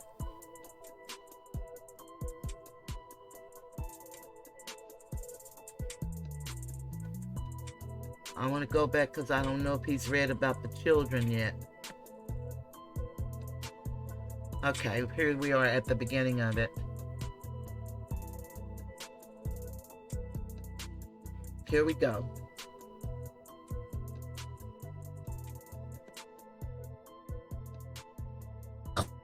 Claims basically he was supposed to pay for all of the support financially for her kids, and he's basically neglected all of that. And so she states here in this application, or at least her attorneys do, that back on January 30th, which was reviewed and approved by the court, the parties agreed that the temporary agreement would not be filed and disseminated by third parties unless there was an enforcement issue. And so essentially the agreement states the plaintiff will pay all uncovered medical expenses for defendant apart from any elective cosmetic surgeries until further order of the court. And he was like, nope, not going to do it anymore. That's essentially what Nathan Philandering Wade basically said. He was supposed to cover vision care. Defendant will forward invoices to plaintiff who will pay this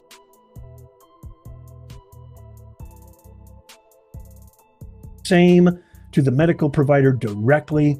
If the defendant's provider requires immediate payment at the time of service, plaintiff will be notified, etc., etc. And so check this out. Defendant urgently requires medical procedures. This is Jocelyn Wade, Nathan Wade's ex-wife, who he cheated on Fani Willis with. And so check this out. Defendant urgently requires medical procedures, namely an endoscopy, colonoscopy, and ultrasound, due to severe physical symptoms she has been enduring. These symptoms have significantly impacted her ability to consume most foods. I mean, I'm no doctor. I'm not a health practitioner. I've had health issues in the past. I've had family members who've had even very similar, but this is not medical advice or health advice. But I'll tell you one thing right now.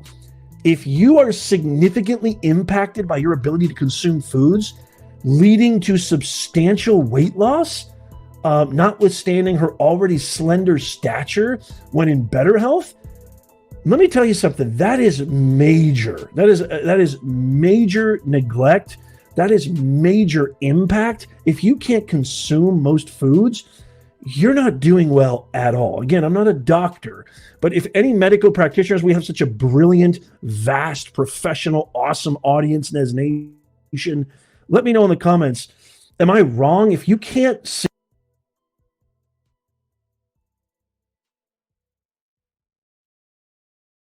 significantly consume most foods and it leads to substantial weight loss, I'm not, and you need all these medical procedures, ultrasound, et cetera, that's a very severe, serious condition. Let me know in the comments if you have any medical background or anything at all. I would love to hear from you. Upon information and belief, her condition is worsening and delaying these diagnostic procedures may necessitate emergency intervention unnecessarily. Wow. Defendant has duly notified plaintiff of the urgent necessity for these medical procedures and the need for prepayment in the amount of $4,400. Specifically, she has communicated that the medical facility will not even schedule these vital tests until plaintiff prepays the associated co-payments directly to the healthcare provider. $4,400, isn't about the same amount that Nathan Wade spent on his cruises to the Bahamas with Cash Money G. Willis? I mean, the wretchedness. How do you call yourself a man? You abandon your familial duties. You abandon your obligation under the law, under court order, to take care of your you just abandon your kids and your wife and because when I say kids, and by the way, there is more related to that, without their mom, the kids are useless. Okay. The mom is obviously, Nathan's gone. He's the Bahamas, going on cruises, Aruba. He's out, philandering with Cash Money G, spending nights in hotels, resorts. He's basically just living the good life. While his wife, who's probably the only person able to take care of the kids, is suffering where she can't even consume food. How do you give up your kids? How do you call yourself a man and do this? Am I nuts? I mean, maybe I'm nuts. Let me know in the comments. As a man, as somebody who prides themselves on taking care of my wife and my kids and being somebody who always is a more than able provider, I just don't, that really just gets to the heart of the absolute sociopathic, narcissistic behavior that is facilitated by Cash Money G, but is embodied by Nathan Philandering Wade. Despite a direct request from defendant to plaintiff for prepayment and additional demand from defendant's counsel to plaintiff's counsel, plaintiff has failed and neglected to fulfill his obligation under the temporary order to cover these necessary healthcare costs. So it's not like this is like a one-time thing. Hey, by the way, can you get that bill on Tuesday? I'm going in on Thursday to get my ultrasound. This is like attempt after attempt. We've tried to reach out to him. We tried to reach out to his counsel. He has neglected, denied, ignored, shirked all of his duties. It's just reprehensible. Instead, plaintiff has instructed defendant to make payment to the provider herself with an assurance of reimbursement. How solid do you think, Nez Nation, that assurance is?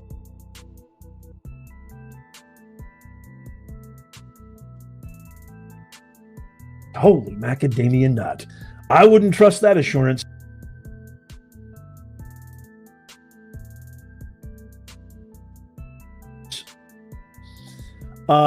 Ironically, the defendant finds herself unable to fulfill the prepayment obligation to the healthcare provider despite not being legally obligated to do so due to the actions of the plaintiff. So she's not even legally obligated to do that, but she probably tried or attempted to and just wasn't able to due to Wade's, profound, egregious neglect. On the day immediately following the entry of the order, plaintiff informed the parties daughter, an upperclassman in college, here's where he deletes the kids, with hopes of entering medical school in the near future, that he would discontinue payment of her rent and living expenses, instructing her to, you know what you need to do? You need to get the money from your mother. Why? Because the court's telling me to pay your mama. I'm not going to pay your mama. Hence, I am awash. I am cleansed of any responsibility. You call yourself a man, Nathan Wade? I mean, this is just wow. It is noteworthy that the daughter's rent was due that very day. Of course it was. And he's just like, call your mom.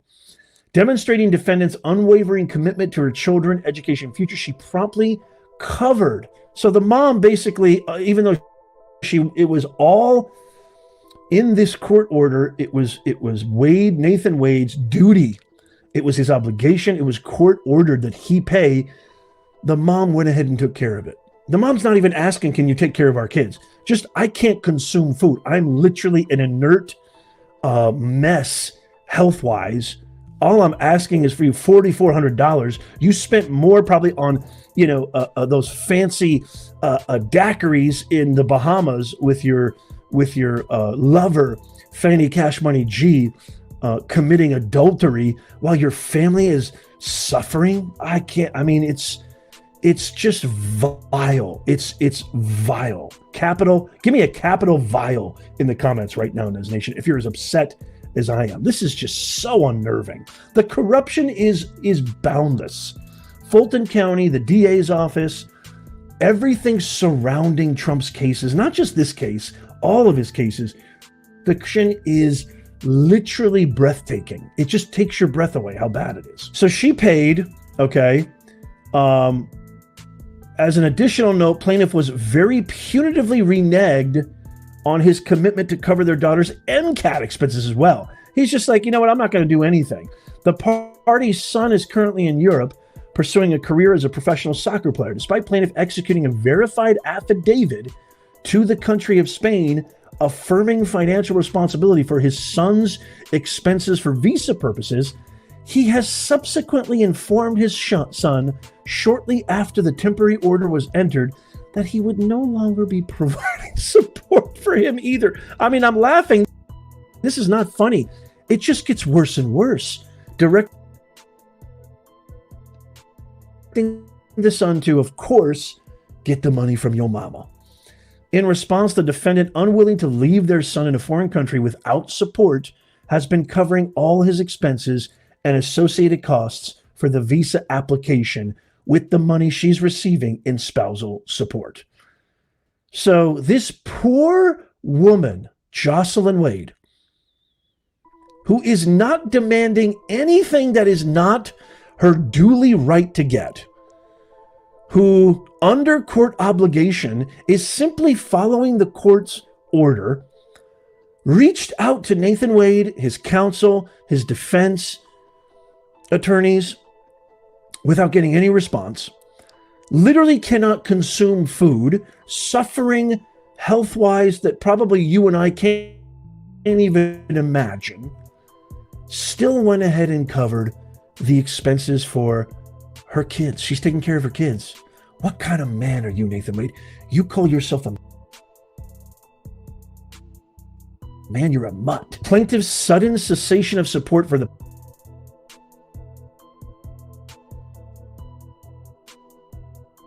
party's children has placed defendant in a dire financial situation, resulting in a monthly income of less than $1,000. That is poverty. That's infinitely below poverty. You cannot live on $1,000 a month. That's impossible. Additionally, defendant, especially if you got two kids, additionally, defendant and health bills. Defendant cannot currently work due to her poor health. As a consequence, she finds herself in a worse financial position than she was prior to the entry of the consent order. Defendant acknowledges that this court does not have jurisdiction over the expenses of the party's young children. However, she provides this to the court to illustrate the pressing need for this application to be addressed. So she's basically on her last, I mean, this is all she has left. Look, you won't respond. You won't get back to me. You keep telling our kids, I'm too busy in the Bahamas with Cash Money G. Don't bother me. Go to your mom. I don't have money. I can't work. I'm suffering. I can't even get a job due to what you've done to me and my health. But never mind. Imagine, that's just physically. Imagine the stress. Imagine the stress this has caused. And this is just her last attempt. Like, this is all I can do. She's basically, been shoved into a corner. She's cornered. This is all she can do. Lastly, pursuant to the consent order, plaintiff was to pay a total amount of $15,000 to Dieter, the firm employing the defendant's financial expert. Plaintiff personally provided a cashier's check in the amount to defendant's counsel, who sent the same. Upon information, believed plaintiff had one contact with the bank who wrote a letter stating that after they did a deep dive, it would be 90 days until they can reissue the check. Defendant seeks a court order requiring plaintiff to take whatever steps necessary to ensure the cashier's check is reissued. Plaintiff's multiple willful failures to comply with the terms of the temporary order and agreement constitutes contempt of court. And I, for one, cannot in any way, shape, or form disagree with that. You can see right there next to my picture, respectfully submitted this third day of April 2024. Now remember, this isn't the only case of Wade facing contempt. Back in January, when he neglected or denied any disclosure of financial documents to pay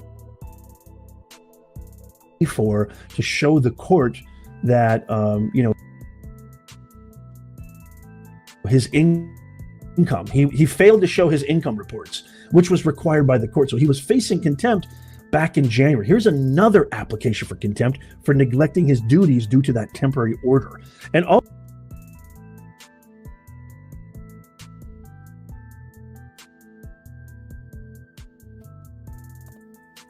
Okay, you can finish watching it over at Professor Nez. And the only thing that saddens me about Mrs. Wade is a lot of these channels that's covering their stories, and they're not responsible for her. I know that. But a lot of them are making a lot of money. And he has alone 195,000. And I've seen people with 1 million subscribers. And it would be good if we content creators some kind of way to come up, I know this is sad, but a GoFundMe or something, because it's sad what's happening to her. And her whole life has been turned upside down. And I know at one time she was probably living a nice life, but we really don't know that, because I'm sure she worked, and I read it, that she worked while he struggled and went to school. And so she helped him become all that he think he is today. And it's unfortunate, when he went on one of the cruises, he took his mother with Fani and his sister with her on the next cruise. So just the whole family disrespectful, distasteful, and disheartening. That's about it for me. I've covered everything I wanted to cover, but I did want to cover the story. I hope that you guys enjoyed it. I apologize for what's happening with the videos. I don't know. Maybe it's really to my good, because you can stop them and give commentary. I like to try to give my commentary before or after, but I believe it's our choice. I don't know, but YouTube do have guidelines, and I try my best to follow their guidelines, and I do my best to try to have information that you guys can use along in an entertaining manner, and I hope that I do that for you.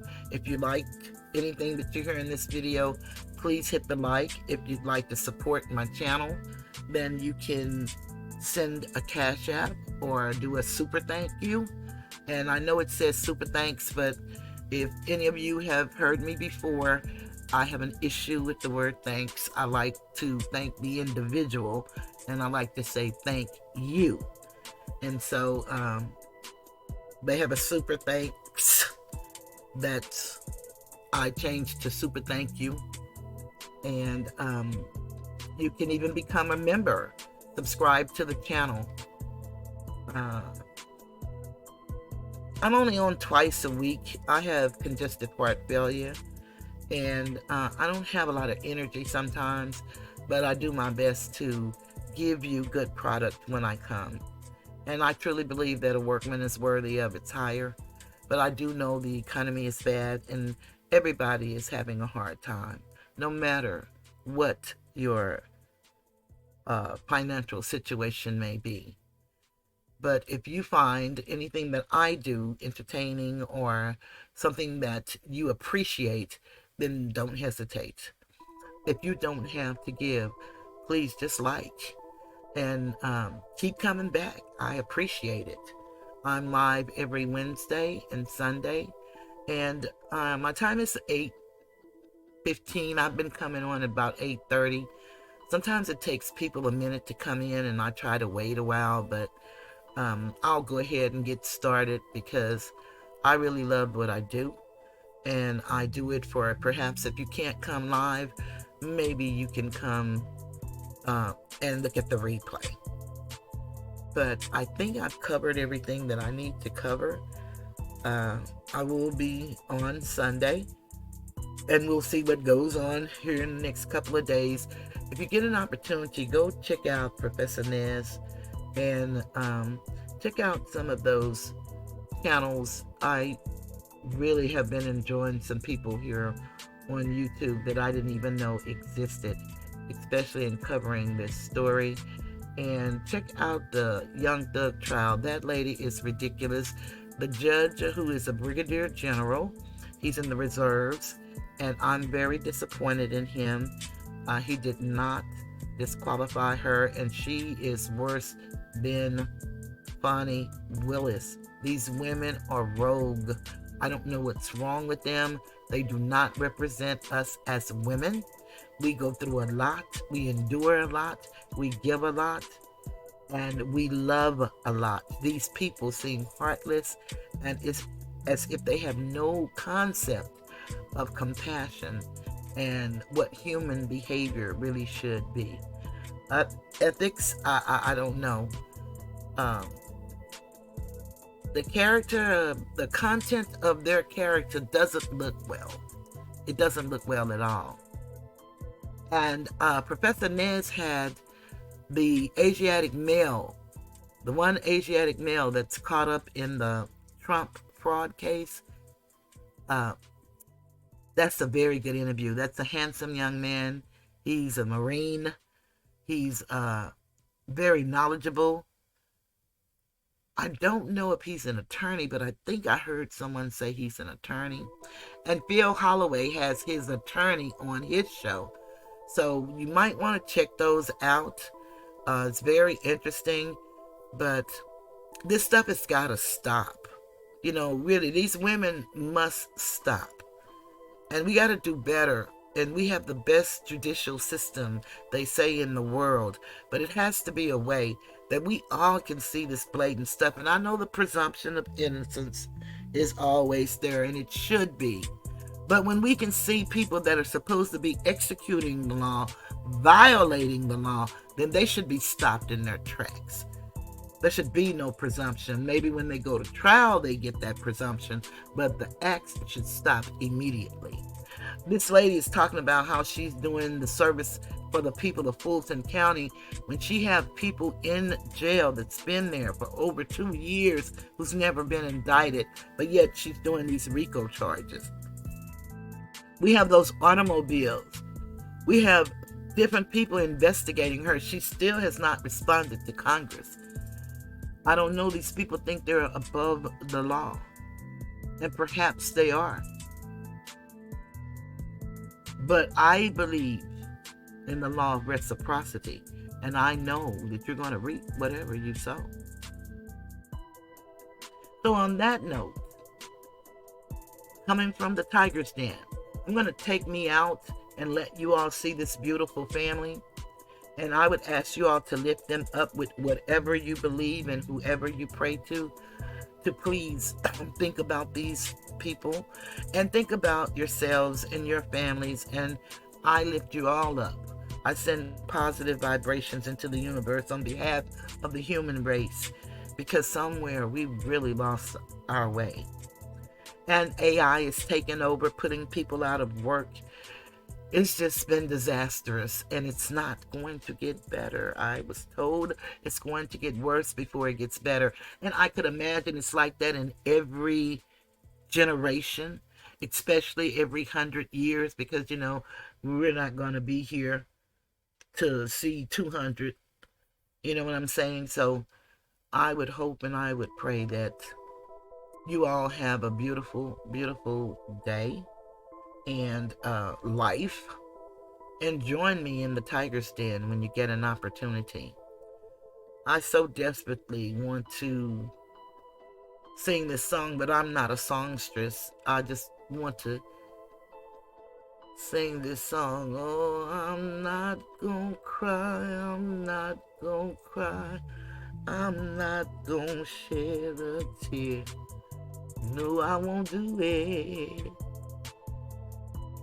'cause you're not worth my tears. I won't cry.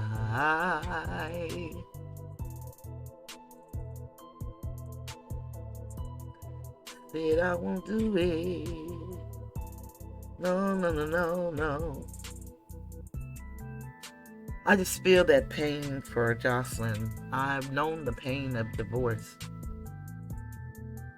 It would be beautiful if we all could end as amicably or as loving as we enter into relationships. Unfortunately, it doesn't always happen that way. There are people that do that, though, but it doesn't always happen for us. Those babies, I really, really, really feel for them. But I'm going to get ready to close out. And as always, I'm going to leave with my favorite song, "The Children Are Our Future." And this is a family affair. It really is, but he's made it public and ugly. And it's heartbreaking. But I thank everybody who's been watching my videos, and continue to come back, like, share, and subscribe, and consider becoming a member. On that note, I'm leaving the Tiger's Den. I'm going to play "In a Mother's Love" in honor of Mrs. Wade. And I'm going to take me out of the video, and like I said, let you guys look at the picture for a minute, and then I'll put the song on. Goodbye.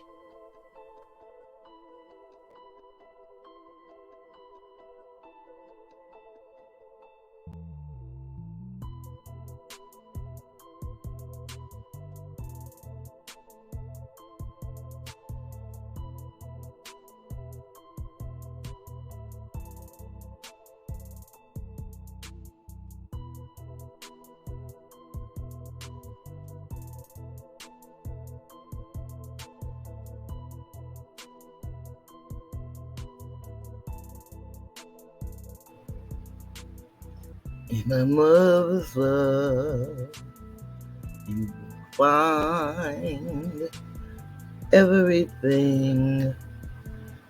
Everything's alright. To a mother's love, you are bound. You can rest on sacred ground. In a mother's love,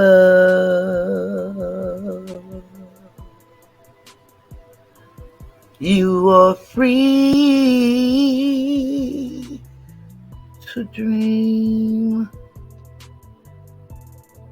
because she sees what you can be.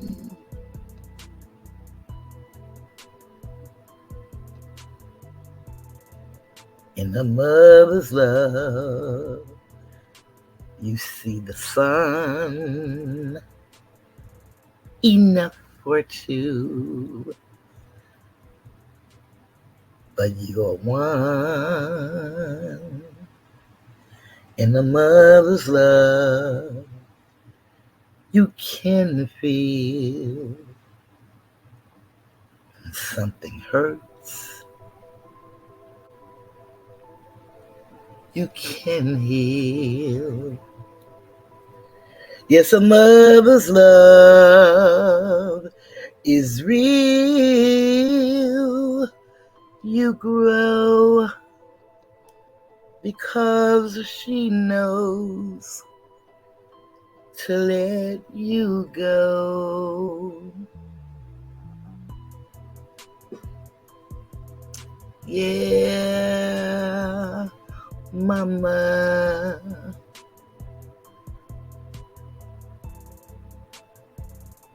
Mama, mama, mama. Mother's love. Mother's love. Yeah. All right.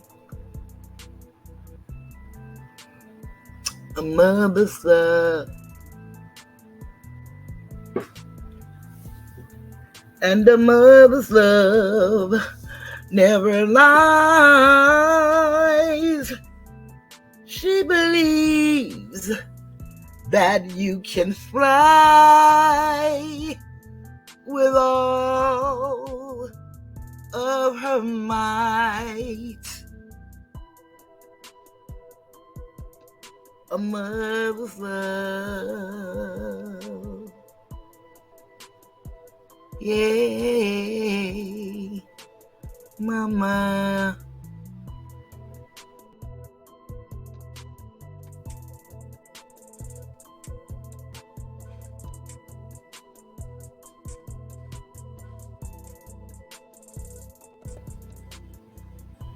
I believe the children are our future.